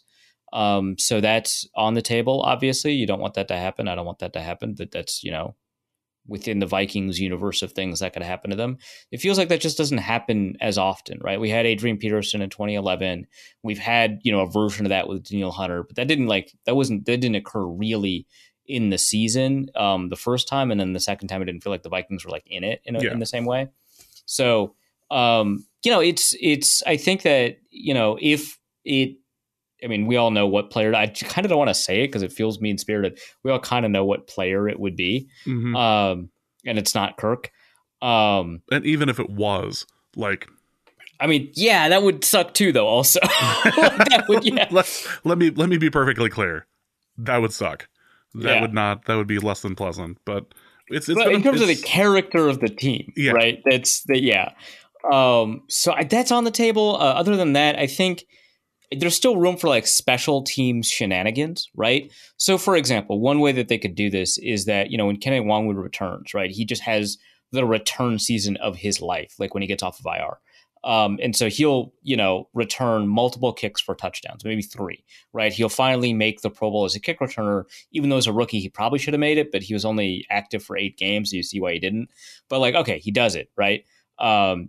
And the Vikings lead the league in average field position following a kickoff, right?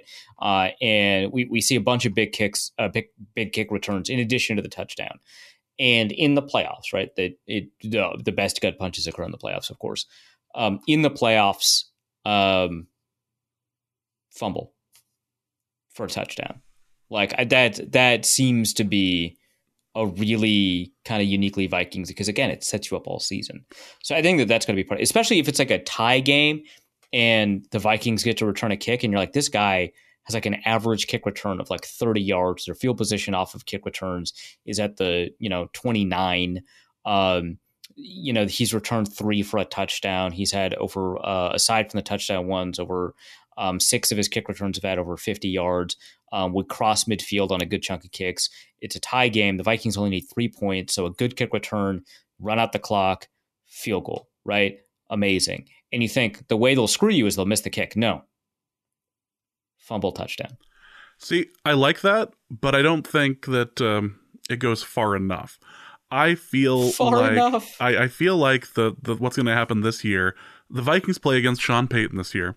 I feel like it's going to be an absolutely close game in Denver, and Sean Payton once again is going to be caught on camera mocking the skull chant, mocking the skull clap, and it's going to end up leading to a pick 6 against Kirk for a Broncos victory. Like it'll be the Sean Payton revenge skull clap game. That's heartbreaking.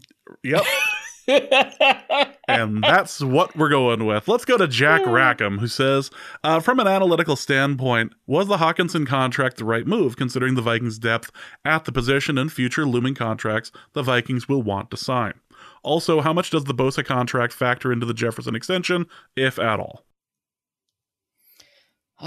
Man, so again, from like a pure analytics, and again, I use pure not to mean like non-contextual or more accurate or whatever, right? Just more from the perspective of the information that we have access to based off of the growth of the public analytics movement in the about the NFL. Tight ends are not generally worth it.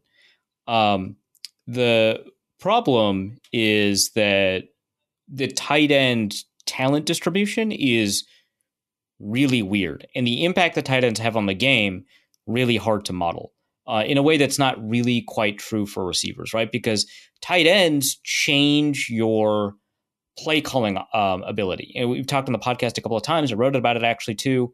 Where having Josh Oliver, and this is a piece over when I was back at Pro Football Network, where having Josh Oliver allows you to have 2 tight ends on the field, right? And that itself is not that interesting. But having the ability to check in and out of plays based on who those tight ends are, having a variety of sets, basically, to have a variety of places where your players can line up, that's really big. You have a lot of motion opportunities. So, like, let's say that you line up, right, and you've got two tight ends to one side of the formation, and you've got, a running back and two receivers, right? You can have Josh Oliver motion into the backfield as a fullback. That's cool. That changes the blocking math. It changes kind of where the point of attack is. That allows you to have a better run than the one that you were going to have, maybe based off of kind of what defenses do. Or you could have TJ Hockenson get up, motion across the field, and line up out wide.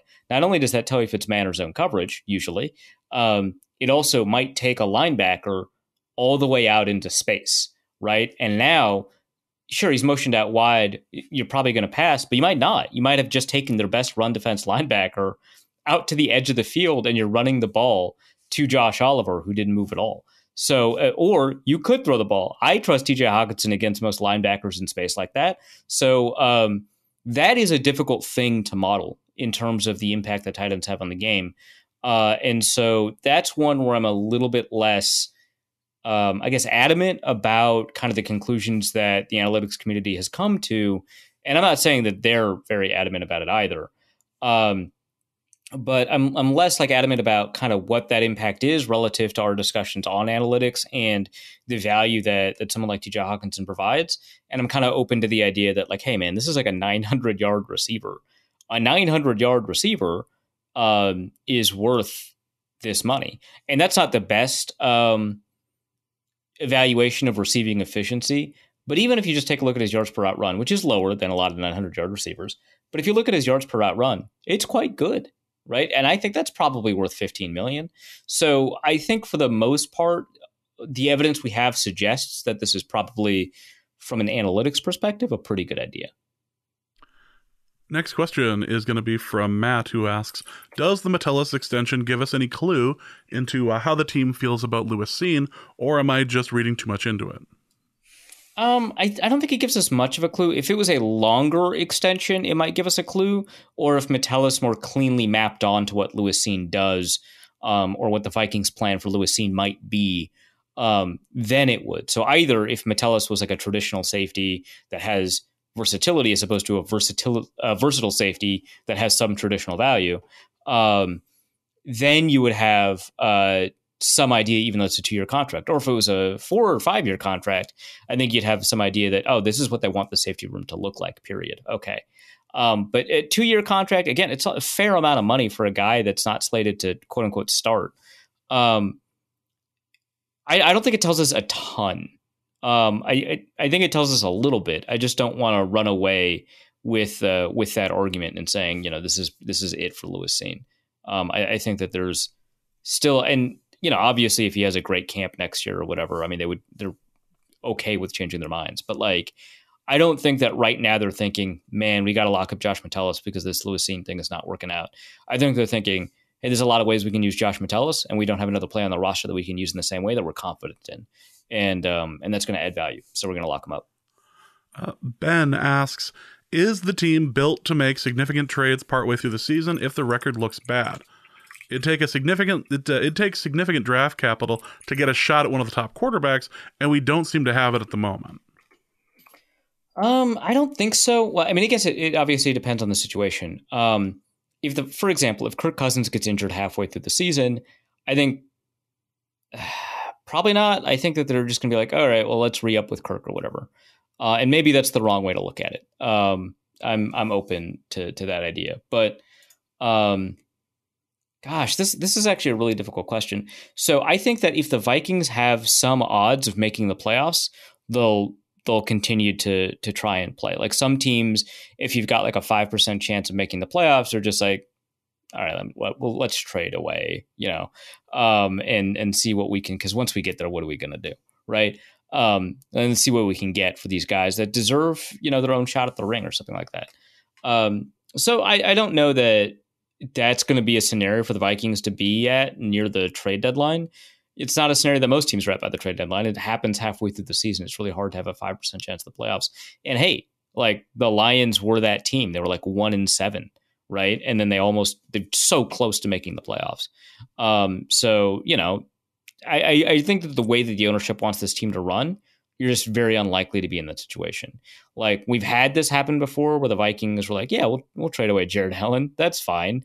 But those were very dark times. And I don't think the Vikings are in quite that situation. As Dorktown pointed out, they're like the only team in the NFL that's never had 3 consecutive losing seasons that's existed for this. Because I'm pretty sure the Ravens haven't, but like that's existed for this long, which, boy. And I think that that's kind of part of the franchise mentality is that you don't really knock it down to build it up. You attempt to build on the fly.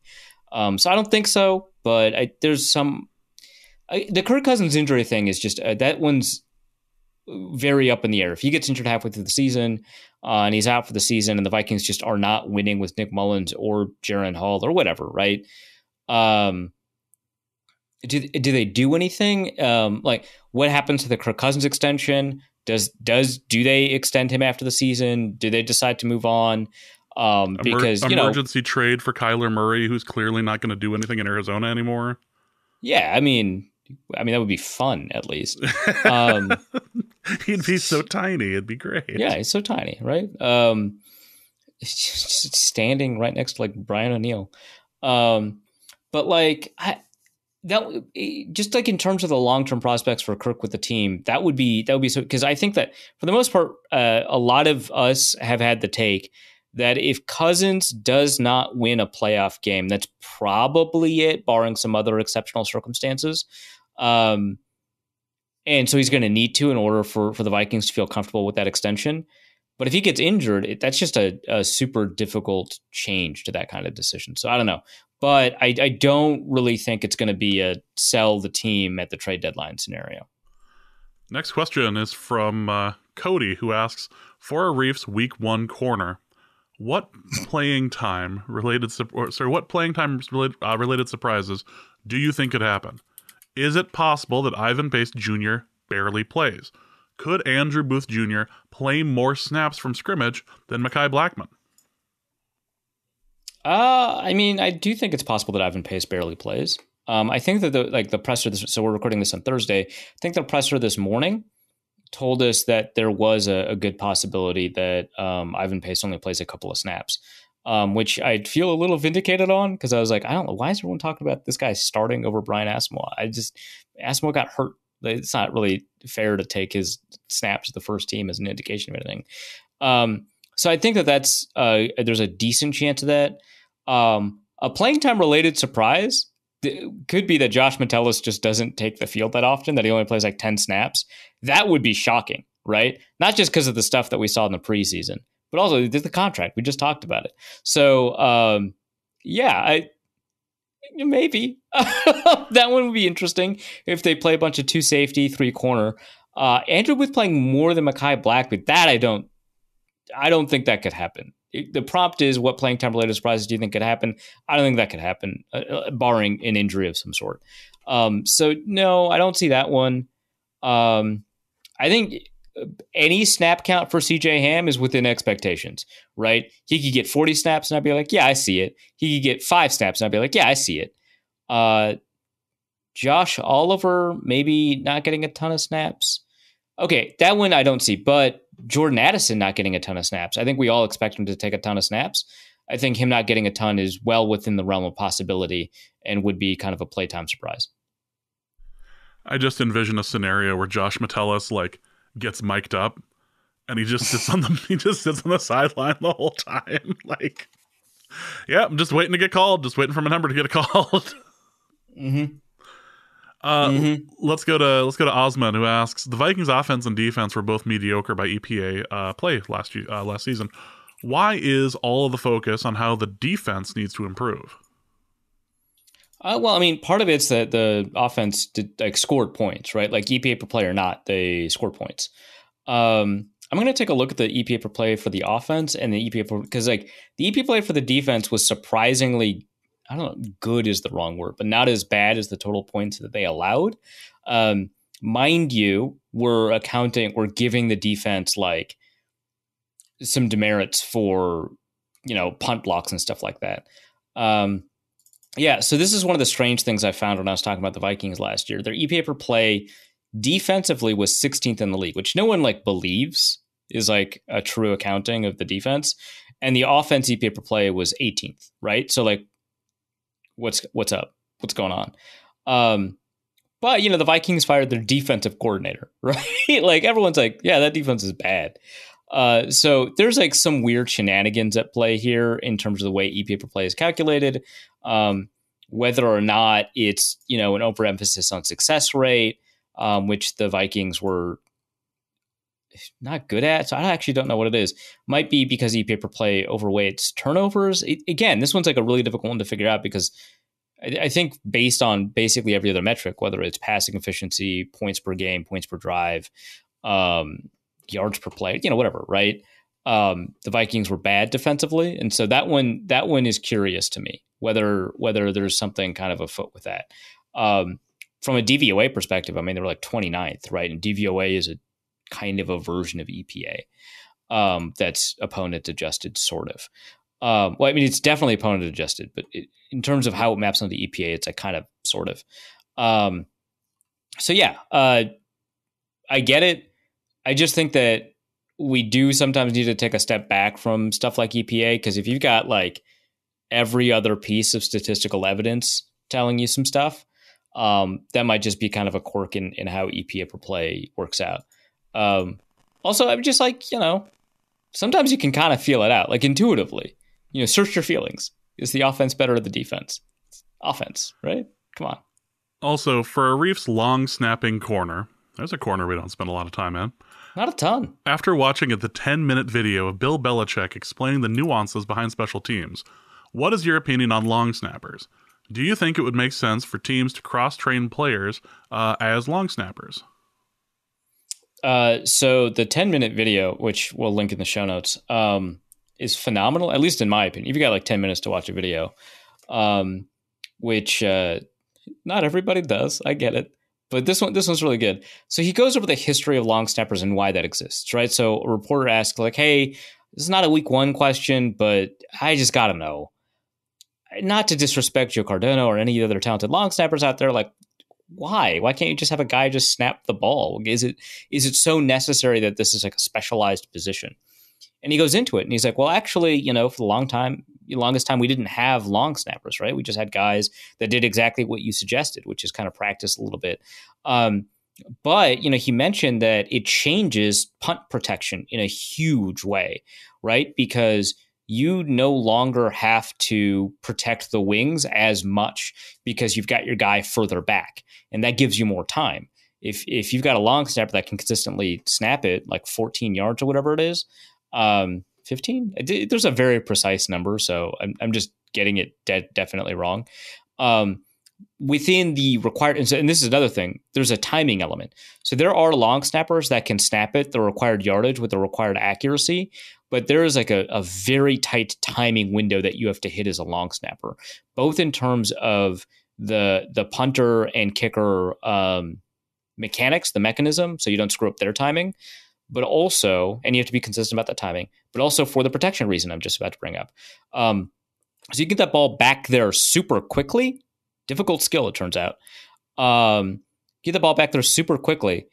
Then you have an additional half second or so that you can protect the punter. And what that does is it allows you to get another gunner out there, because sometimes you'd have one gunner, sometimes you'd have no gunners.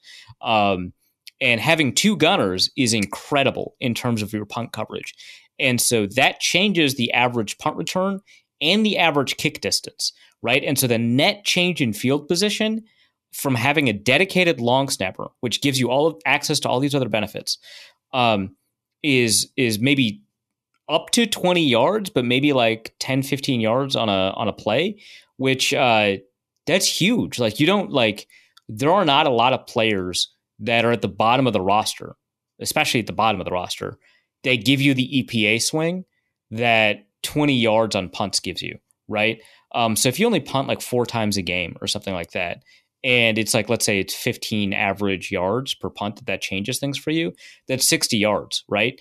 And the field position swing for those 60 yards over 4 drives probably amounts to something like 4 points or something like that.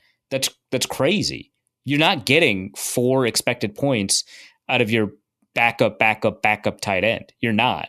So that's the value it gives you, which is pretty tremendous in terms of like the impact that it has on the game. I super recommend watching the Belichick video on it because, and he doesn't even go into, because he talks about like how actually this has also changed holders, right? Having long snappers changes holders. It used to be a wide receiver or a backup quarterback. And in my experience, it's almost always a backup quarterback, but now it's the punter because it gives you specific, unique practice time where those 3 just work together, which is probably one of the reasons, not the primary reason, but a factor in why kicks have become more accurate and have longer distance, because you've got time to practice that, to be more consistent at 50 yards. So there's a lot of elements of the long snapping thing where, yeah. And like, I mean, I've seen games where the long snapper gets, and Belichick also mentioned that like there's a durability thing here. Because if your backup tight end goes into the game as a backup tight end, because the whole point of cross-training a guy is that he can both play tight end and long snapper or whatever it is, right? And if he goes into the game, because the whole point is that you're saving a roster spot, so he should get in the game for that benefit to be realized. If he gets into the game, gets hurt, now you don't have a guy who's trained to be a long snapper. And we've seen games where, long snappers get injured. They get injured way less often than if they were also, in addition to all of that, position players. I remember there was like a Monday night game 4 or 5 years ago, Chargers against the Raiders. It was like super late. It was like one of those doubleheader Monday nights. And this one was obviously it was on the West Coast. And I think the Chargers long snapper, because of course it was the Chargers, got hurt. And it was some of the worst special teams play I've ever seen. And I watched the Vikings, right? Like that's, I mean, like, yeah, fair. Yeah, and like they do have backup long snappers that are cross-trained. I mean, the Vikings famously have had it, like Jared Allen. Right? The Hall of Famer long snapper, yeah. Yeah, just, punching a guy in the nuts, which according to, special teamers was totally within his rights. Like he was like, yeah, you can't bull rush the long snapper. Andy warned him, so. There is that.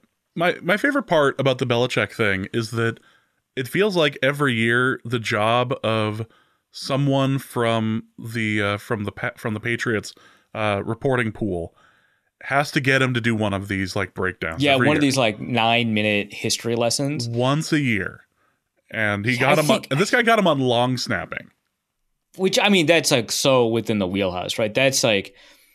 That must have felt good coming off the bat. Yeah. Right? I was like, I'm going to get this.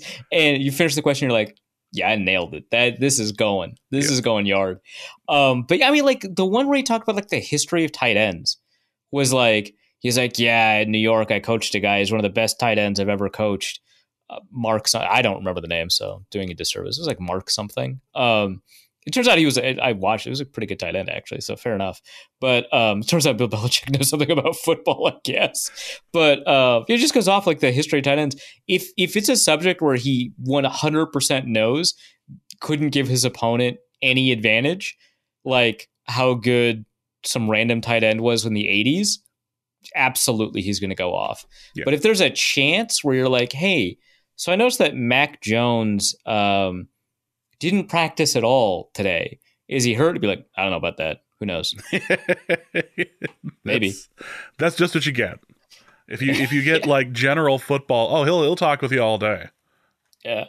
It's great. Sean asks, will Cousins continue his path to becoming a real boy by being more aggressive and improvising plays, or will we see Cousins regress to the stiff robotic play style we've seen for years prior? I think I don't know if it's the most likely outcome. I think a likely outcome is that we will see a synthesis of the type of player that we saw from Cousins for the first couple of years of the Vikings and the player that we saw last year, which was much more creative and improvisational, aggressive, like the question says, but also not as efficient from down to down. So I think, obviously this is an optimistic scenario, but I think we're going to see, on certain plays where he understands that his typical approach is going to be the most effective approach, I think we're going to see that.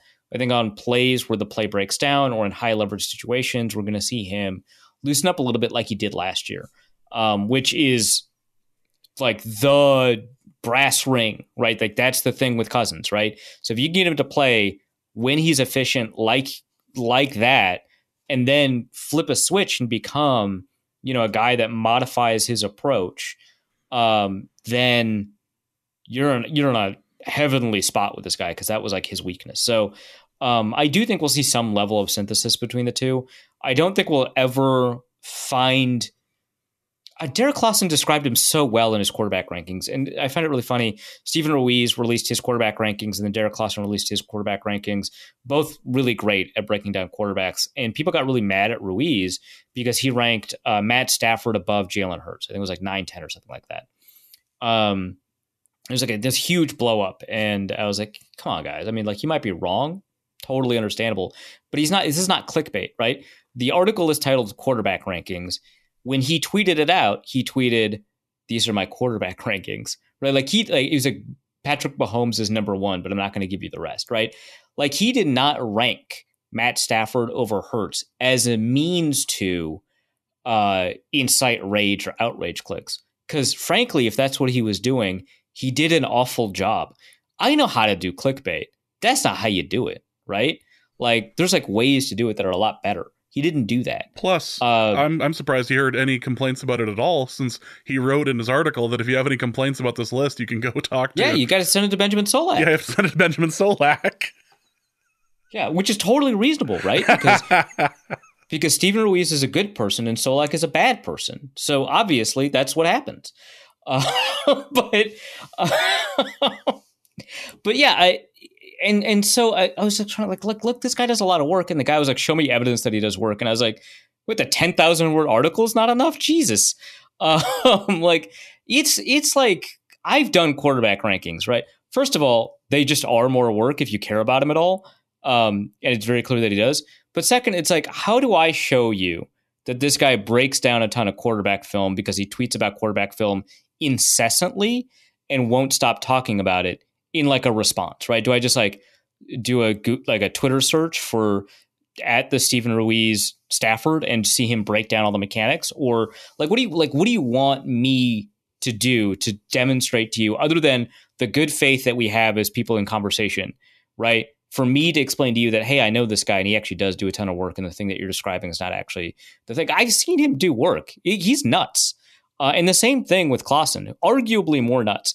And what I find funny is that Derek Clausen also ranked Matt Stafford above Jalen Hurts, right? Like, there's probably something here then, right? Like, it's both of them did it, and they're both intensely film-oriented rankings, right? They don't really give a huge care in the world, right? I don't know how to finish that sentence without swearing and losing the iTunes thing, but they don't really care that much about the statistical output. Obviously, the statistical output isn't there. They don't need an explanation for it. They're very sensitive to that fact. But they both kind of are very methodical and film-oriented in how they approach these things. So both of them did it. And I think a lot of it is that Jalen Hurts has had 1 year of production. And I think that that's fair. I think that's totally fair. So anyway, to go all the way back, Derek Clausen describes Kirk Cousins as a normal kind of good. And that is the perfect way to describe. He calls him quarterback teach tape, which I think I've also said. Like, he plays quarterback the way that you would like to teach quarterback. He plays quarterback in an aspirational way for quarterback coaches. And that is, at the NFL level, I think fairly characterized as robotic. I think it is accurate to say that. And the NFL just needs a little bit more crazy for it to work out. And I think he's kind of developing that, and not in like a, oh boy, what were your whereabouts kind of way, but in a, hey, maybe he's going to finish this 2-minute drill on the positive side of the ledger. So yeah, I don't think it's going to be a complete regression to a complete by the numbers approach. I think that he's going to color outside the lines a little bit more this year as well. Let's go to CJ Oppenheimer. That's a good name. That's a good name. On the Minnesota football party, Arif said that we will see statistical improvements from Kirk this year, and was heavily implied that we should expect him to be an all-pro quarterback. I didn't say that. My question is, has Arif always been a Kirk truther that was merely muzzled by big fake news? Should we expect more purple Kool-Aid? Okay, so I said something like he's going to get 4,600 yards or something like that. If we take 4,600 yards and 7.7 yards per attempt, that's 597 passing attempts. That's less than he had last year.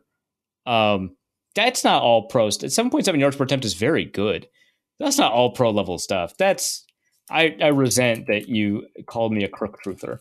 I did just call him a normal kind of good, but that's crazy. I'm quickly searching. You can hear my keyboard typing because I've stopped using the silent keyboard.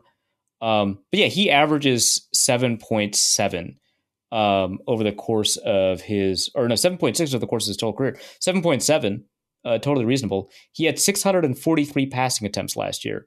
I reduced that number to 597. I put him at basically his career average, maybe slightly better in yards per attempt, and he gets 4,600 yards. That's not all pro stuff. I gave him 30 touchdowns. He had 29 last year. Come on. I did say 9 interceptions. That was pretty aggressive, but I think that's a product of the play action stuff. Goggles FTW asks, for Arif's class trader corner, what is the best way for me to exploit my coworkers / employees for my own benefit? I think we're getting off the rails again. Okay, so this is the point of the... By the way, he's at a better interception rate than what I just projected 3 times. I resent this. All right. Class trader is the best way to exploit my... I don't know. I don't do that. That's not a thing I'm an expert in. I'm not... But the real answer is to sabotage a union effort. I mean, that's the... that's probably the answer, but still. But that's don't do that. Yeah, let's not. Drawplay Dave asks, what famous real Viking would be the best at playing actual football? Okay, so the problem with this is that the real Vikings, quote unquote, the historical figures that are historically Vikings, right? It is difficult to get accurate historical information on them. So like Eric the Red, everyone knows him. Leif Erikson, people know him. They are famous Vikings that I'm sure would have been all right at football. And I say all right because it's tough to project historical figures into the modern day. Do we give them modern nutrition? I don't know. If we give them modern nutrition, do they have the weird durability that they had in the past? I don't know. Historically, they were probably short compared to NFL players, something you got to consider. So I don't know. But when I was in Iceland, I learned a lot of Viking sagas. And a lot of scholars consider the Viking sagas, for the most part, to have a scaffolding, which is essentially true. Obviously, the details, not quite as true. But, they relate to the founding of Iceland as proto-democracy, kind of hard to really describe their political system in modern political terms, especially when they were very into having slaves, right? So it's kind of a mixed bag, as it were, in terms of our ability to historically describe them, and also, I guess, who they are as people. But I guess no one's really looking to the Vikings for moral guidance unless something went wrong. But there's a famous series of Vikings, Skallagrim and his sons. And I'm sure I'm pronouncing everything incorrectly here. But Egil, I think it's pronounced Egil or Egil, is one of the famous Vikings here. So he's one of he's one of the kind of proto Vikings that creates this whole mythology. And he just kind of laid waste to a bunch of Danes and Iceland, because at the time Iceland was a property of the Danish king, and so there's the whole thing, right? But this guy was purported to be so strong that at age 7, while playing ball games, sports, right? They just call them, I think it's Knetlicker. I don't know. He committed his first murder. That's just the way it's described. He's playing sports, and in it, he committed his first murder, age of 7. When he was 12, no one could compete with him in sports. He was just too strong. Again, real historical figure, all of these details, probably not true. But the scaffolding, maybe, right? So he challenges his father. His father will get so angry about this that he gains an enormous amount of strength overnight, I guess. He and his friend who challenge his father kills his friend. He only gets saved because his slave, and again, he's a kid. His slave is basically a nurse who raised him. Pleased with his father not to do it. His father kills his slave. Again, not like good people, right? Like just he gets mad about the slave, and so he kills his father's worker. And I don't know if his worker is also a slave. Let's say that's in the realm of possibility. After that happens, he visits his friend. His friend takes him back to Norway, not Denmark, Norway. He misses the wedding. There's a whole series of insults that happen. And as a result, the people that host him serve him curd to drink, which there's a whole thing in Iceland about. They've got like a different kind of yogurt. It's based off of essentially this drink. So it's not like milk curd in the exact same way, but it's basically yogurt. Pretending that ale had run out. Turns out later in the evening, ale is served to all the guests. He gets mad at this insult, kills him. He then joins an army, and in that army commits a series of offenses, and also lays waste to a bunch of England, right? Because it's not a Viking story without just screwing up England a lot, right? Goes back to Norway, kills a bunch of people, inherits some stuff, goes back to Iceland, kills a bunch of people. And I think it was the Norwegian king that ousts him from Norway, like that prevents him from returning. So he has to go to first England and then Iceland.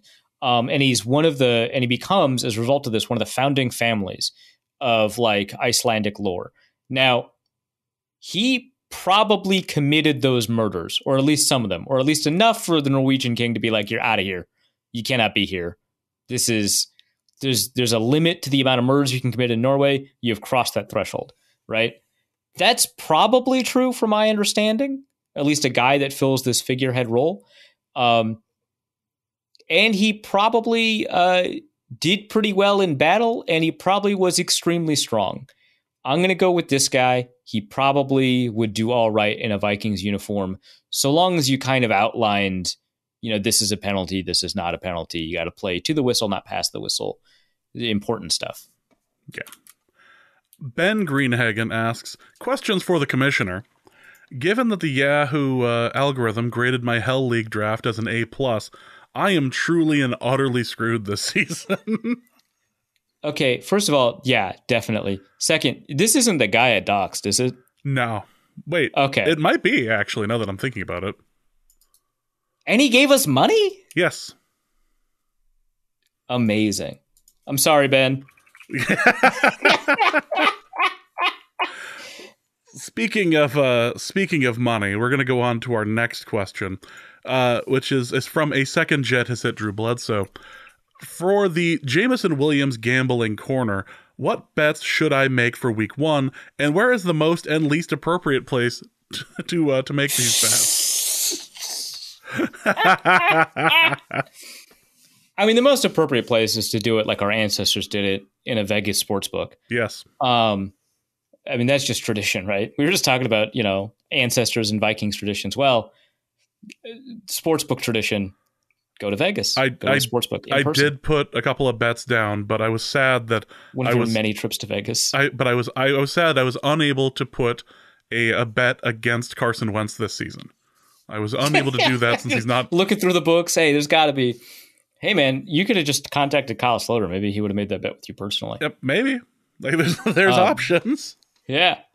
The least appropriate place to make that bet would be inside the locker room. Any locker room, honestly. Just go to an NFL locker room, and which, I mean, that one's hard if you're not allowed in. Fair enough. But break in, get on your phone, and attempt to place a bet. It's going to be harder to do in the state of Minnesota, right? Because there's like GPS trackers on these things. And I don't think you can bet from an app in Minnesota, I think. You can. So you got to go to state. Yeah. Yeah. Go find your way to Michigan. Yeah. Michigan's the way to go. That seems, yeah. So yeah. Actually, figure out where Jameson Williams' locker is in the Detroit Lions locker room. Just place a bet from there. Yeah, I think that's probably the best idea. Let's go to Delta BC Dad, who asks questions for Arif and James's marriage, cooking, and kitchen appliances corner. I want an instant pot again. We had one, and my wife hated it because it took up a lot of storage space. I suggested we get rid of the rice cooker instead. I made rice with it to show her that it made better rice than our rice cooker. She disagreed with that, even though in a taste test, I made rice using the Instant Pot, and she said it was as better as the rice I usually make. And she didn't know I'd use the Instant Pot. She also has other reasons, like it made the food too flavored. Yes, really. So we sold it. But I really liked it, and I want to get one again. I talked with her about it, and I explained that I really want it again so that I can make healthier breakfasts and lunches for myself. Should I deceive my wife like Arif counsels Don from Ohio and get another one, or live without it?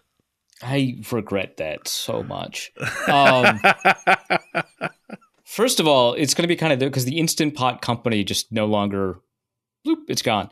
Maybe a little bit more difficult, but an Instant Pot-like device, in fact, some devices that are reviewed better than Instant Pots, will be available on the market soon. I recommend going to America's Test Kitchen to see kind of your best I think they're called multi-cookers, the best multi-cooker on the market, and buy one of those. They have like best value and like best overall. And sometimes they are the same one. But I bought the best value one, which is not Instant Pot brand. I forget the name of the brand. It starts with a Z, and I've loved it. I no longer have it, but I loved it. And when I have the ability to acquire another one, I will.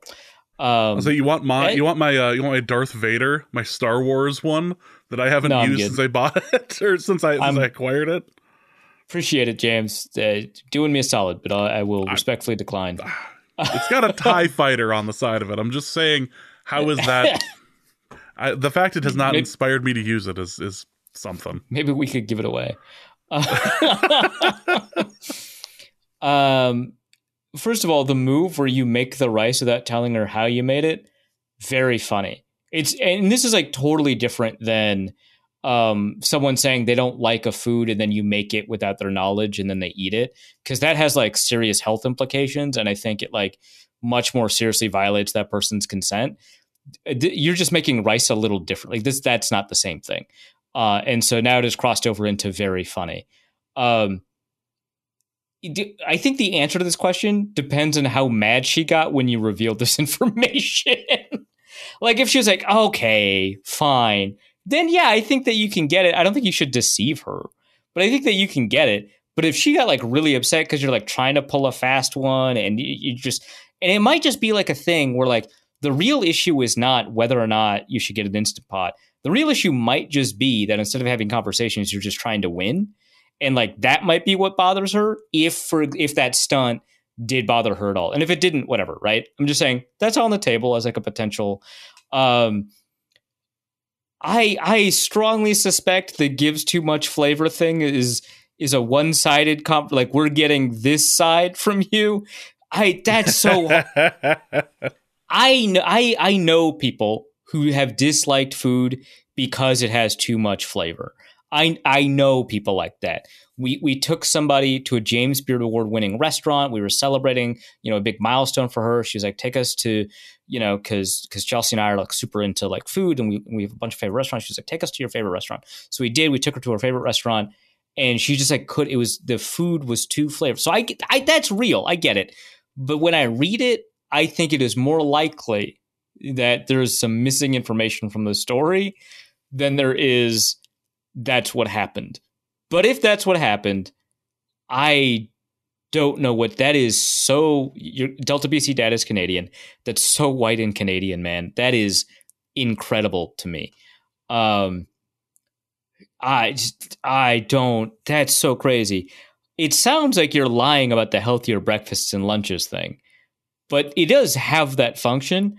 So how about this? How about as a compromise, you tell her that's the reason, and then you do that. I think that that's fine if you just do that. And hey, rice in a burrito for lunch, there you go. You can keep making rice. I love my Instant Pot rice. In fact, when so I don't usually use a rice cooker. I usually either make it in the Instant Pot or I just make it on the stove. obviously the Instant Pot is better because the quality of the rice is not substantially different on a stove, but you just have a higher capacity to screw it up. So the Instant Pot's better. I think that the rice I've had from the Instant Pot or my Instant Pot-like product has been better than the rice I've gotten in my rice cooker. My rice cooker does have more volume, so there's like a little bit of a difference there. And maybe it's just you got to dial in the recipe a little bit better.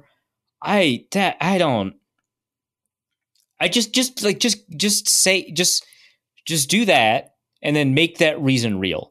And then you can benefit from all the other additional benefits from having an Instant Pot, like being able to actually make beef broth at home, a thing that is super hard to do without a pressurized cooker of some sort at home because of how intensive the process is for making beef stock.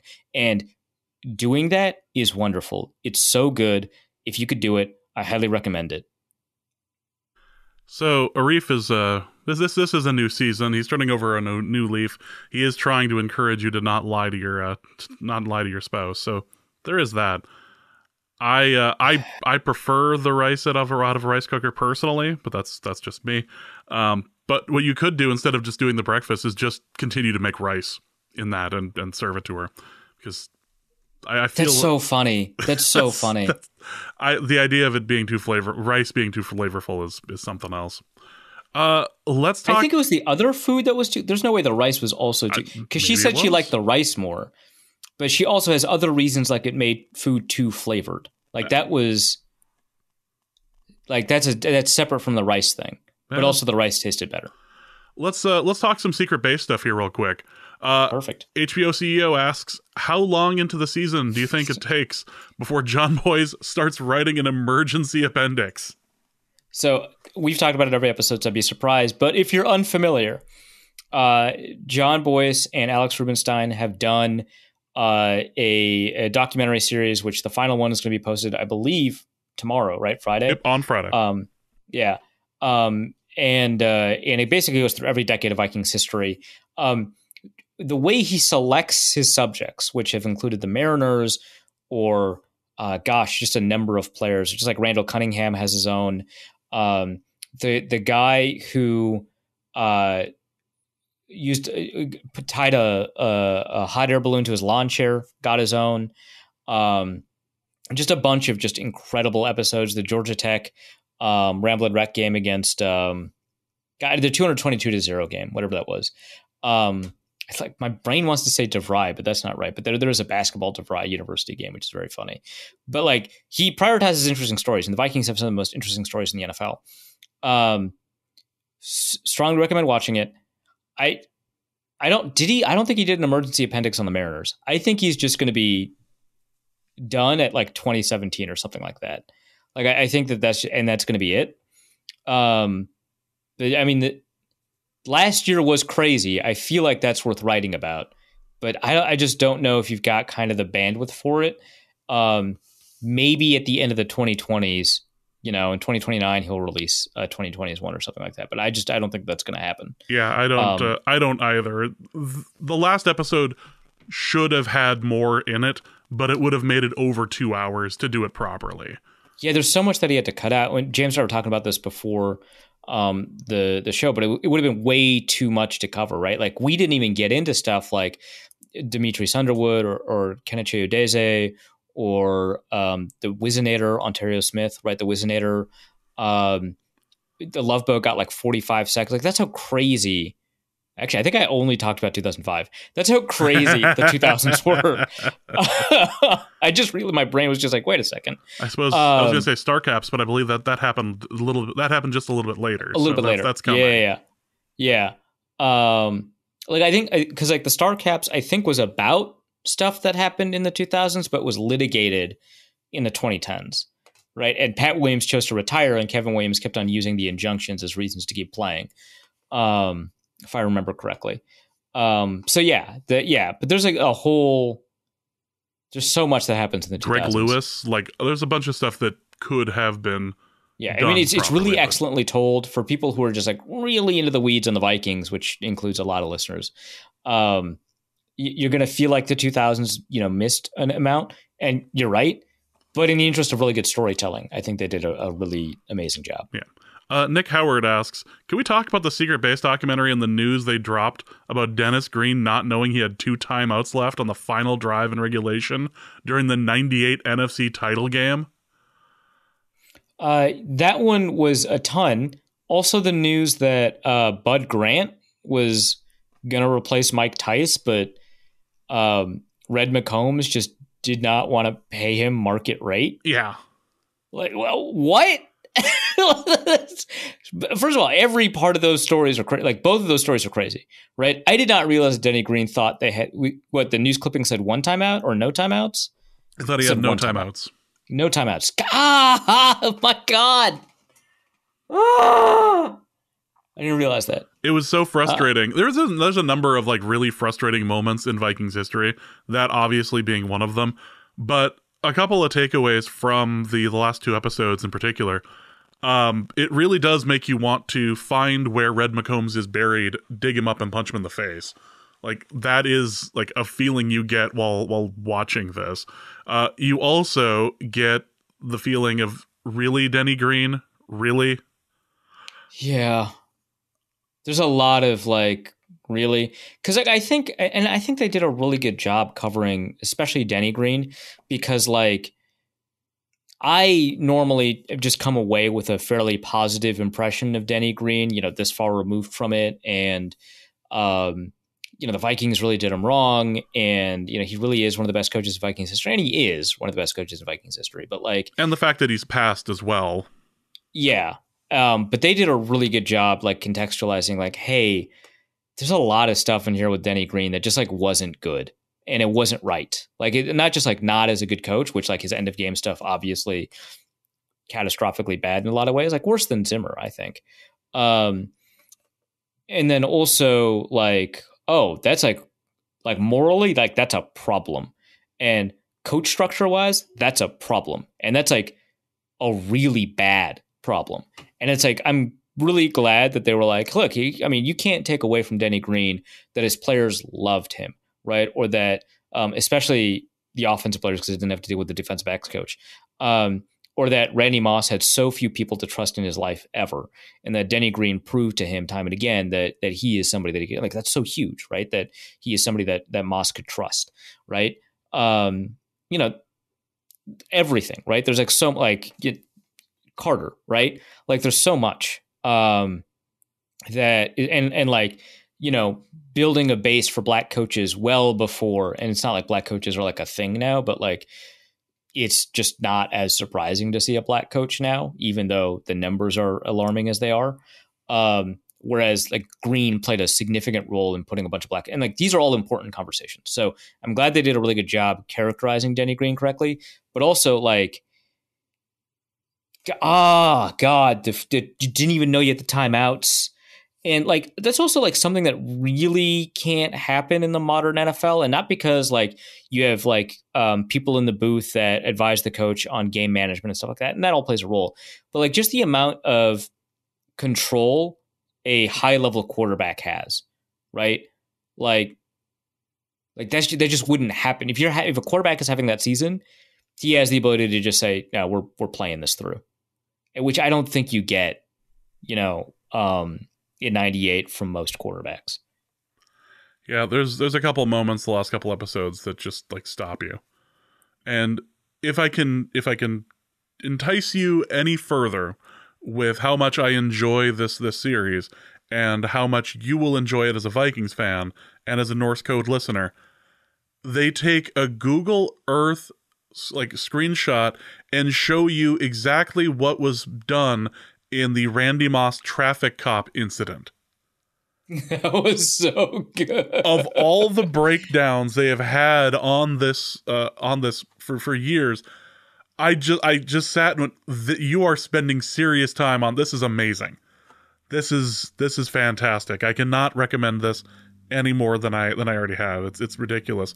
Also, Benjamin asks, how do you think the 21st century Vikings would have done with Bud Grant as their head coach, starting with the 2004 postseason through however long you think it would have lasted? Really well. I mean, he like what you learn about Bud Grant, both with this and his book, is how flexible he is. Just like a really adaptable, understanding coach, right? Like, first of all, I don't think coaches connect with their players to the degree that Bud Grant does. And maybe there's like structural barriers in place, but Bud Grant like was on the verge of like initially starting the coaches union. I mean, the coaches have a union now, but like he was gonna start one. It's just like, it's like really important for him that players are empowered in ways that you just don't see a lot in the NFL. And I think that generally speaking, that produces results. I mean, that's the whole deal with the way players have talked about the Brian Flores defense right now, is that there's ownership over it. They get to call their own plays, right? Somebody on the defense calls the defensive plays if they don't like the play call that comes in, right? Or they make the adjustments, or they decide how the adjustments work, which I think that's really cool, right? There's a lot of ownership over that. And a good contrast to this might be, right, when gosh, the name escapes me. It wasn't Xavier Rhodes. It was the other corner, who just did not agree with Mike Zimmer. Terrence Newman, that was it. Just did not agree with Mike Zimmer on a defensive call. And so they started shadowing and played off, and Zimmer like lost his cool, right? Brian Flores might just say, well, that's how you're choosing to play the defense. This is not how I would do it, right? And this is why it didn't work out, that kind of thing. And I think Bud Grant would probably approach it from that kind of perspective, right? Really detail-oriented, get the details right, but in terms of the big decisions, that's up to the players. I think that really would benefit. I think that given how important Grant and the offense that was coached underneath him was to modernizing the NFL, given how open Grant was to the way that Tarkenton played football, I think he would do a very good job of adapting to the NFL. So I do think they probably would have won a Super Bowl, man. I don't know how else to put it. I think Moss stays. I don't know how the injury situation, like, I don't know if you could say that Culpepper doesn't hurt his knee or whatever. But like, I think they figure it out in a way that allows them to win big. I think this all happens before 2009. I think you don't get McNabb coming in. I don't think you have Favre coming in. I don't know who they draft, right? That's impossible to say, but I think they probably get closer to winning the Super Bowl. Damien Barrett asks, bonus episode related, is it possible that the Uber driver James and Arif got back from MetLife Stadium? For those who are unfamiliar, it was the longest Uber ride or longest Lyft ride in the history of Lyft rides. It was something like 3 hours from MetLife Stadium over to Manhattan. It was so long. It was remarkably terrible. However, is it possible that the Uber driver James and Arif got back from MetLife Stadium was actually a time traveler who had heard their New Jersey accents and decided to go back in time to punish them for it?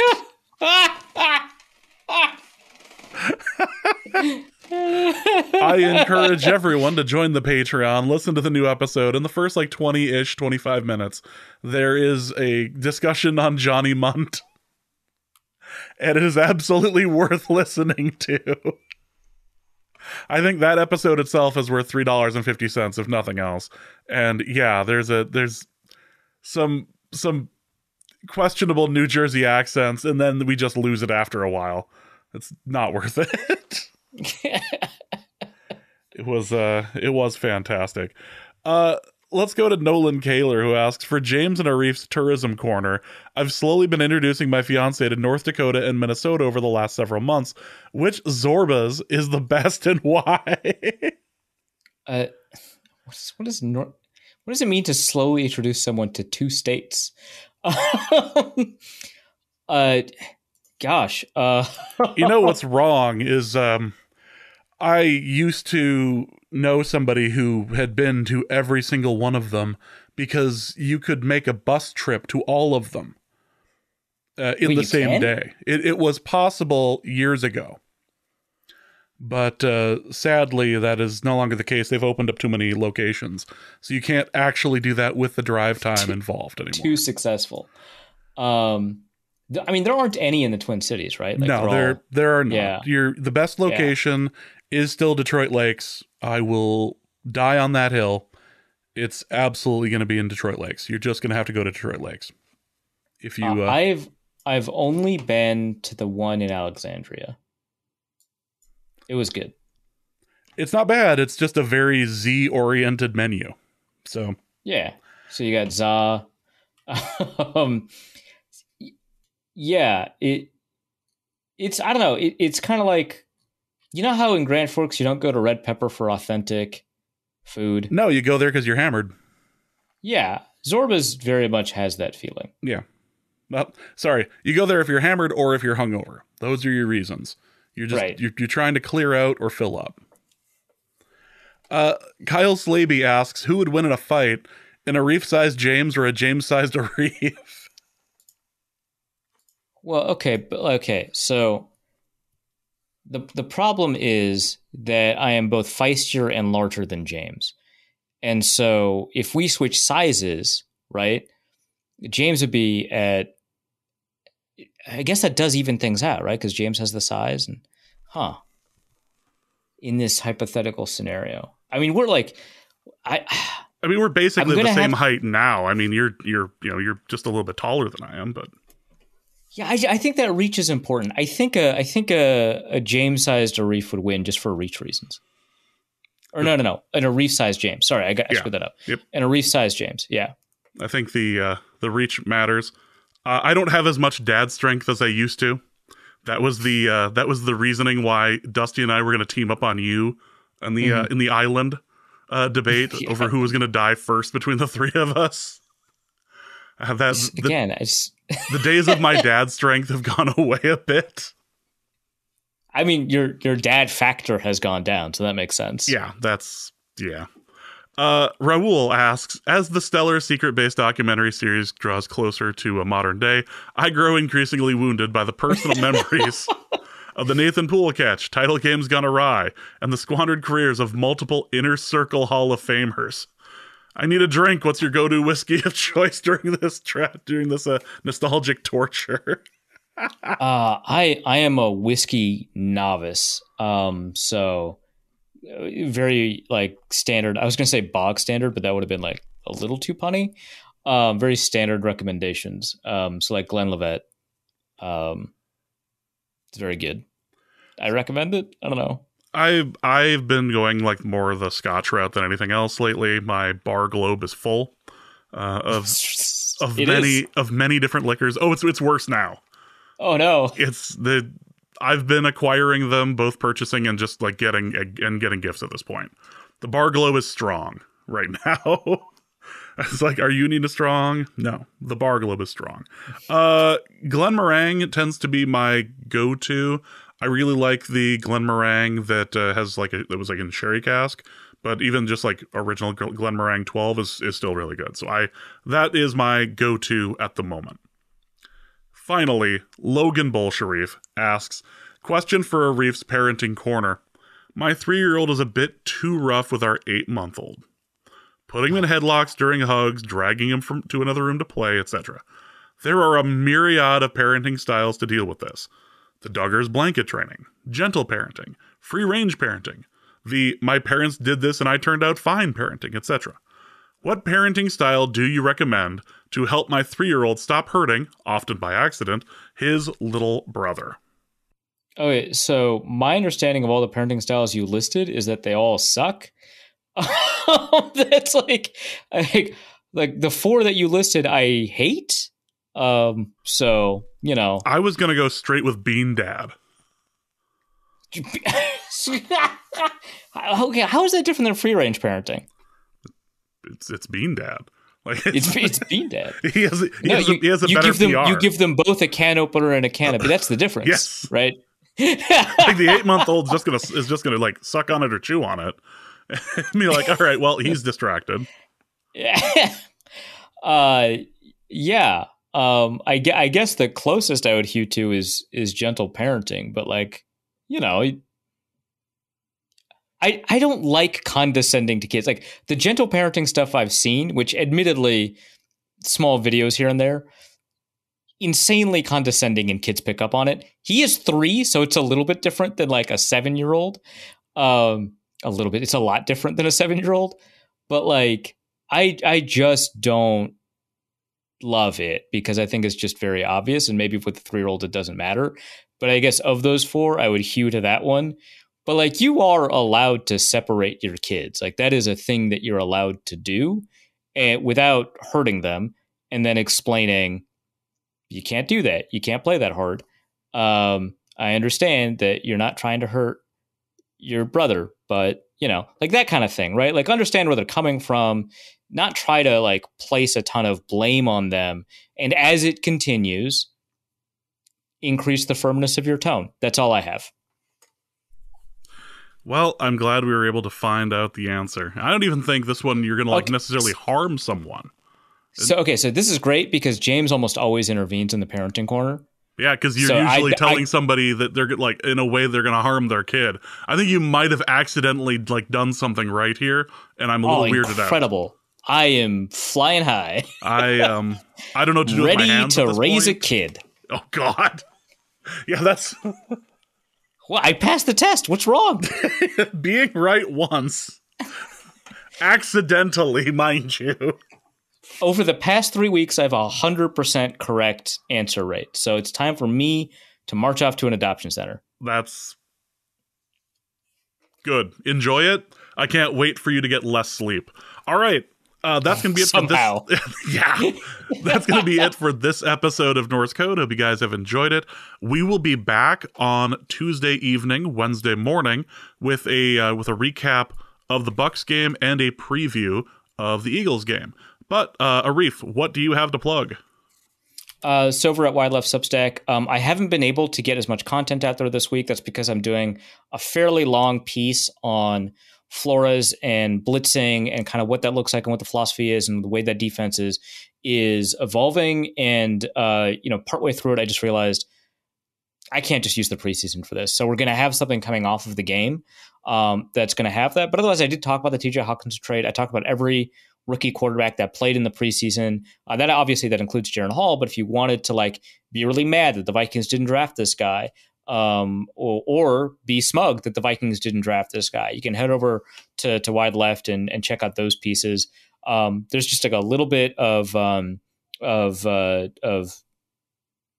links to some of the other work that I've done over the past couple of weeks, as well as every Friday. Last time it was Saturday, but every Friday, I let people know kind of where all of the work that I've been writing all over the internet has been. So that's going to come up pretty soon too. Well, that's been it for this episode of Norse Code. Hope you guys have enjoyed it. We'll be back next week. So for Arif, my name is James. Thank you guys so much.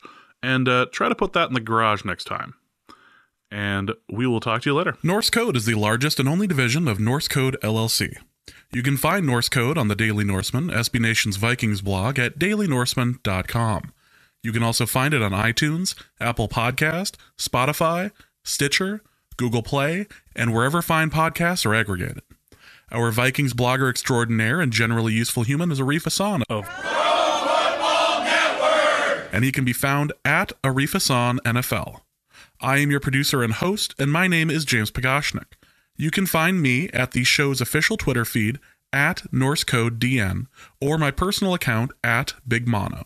If you'd like to donate a few bucks to the show, you can do so in a few different ways. You can go to patreon.com/NorseCode and donate there. For $3.50 a month, you get bonus material and more. You can also go to paypal.me/NorseCode for a one-time donation, or you can go to norsecode.threadless.com and pick up some Norse Code merchandise. Any questions or comments that cannot fit in a tweet can be sent to norsecodepodcast@gmail.com. On behalf of the Norse Code staff, thank you so much for listening. Our formula is this. All things are possible through the power of Ben DiNucci.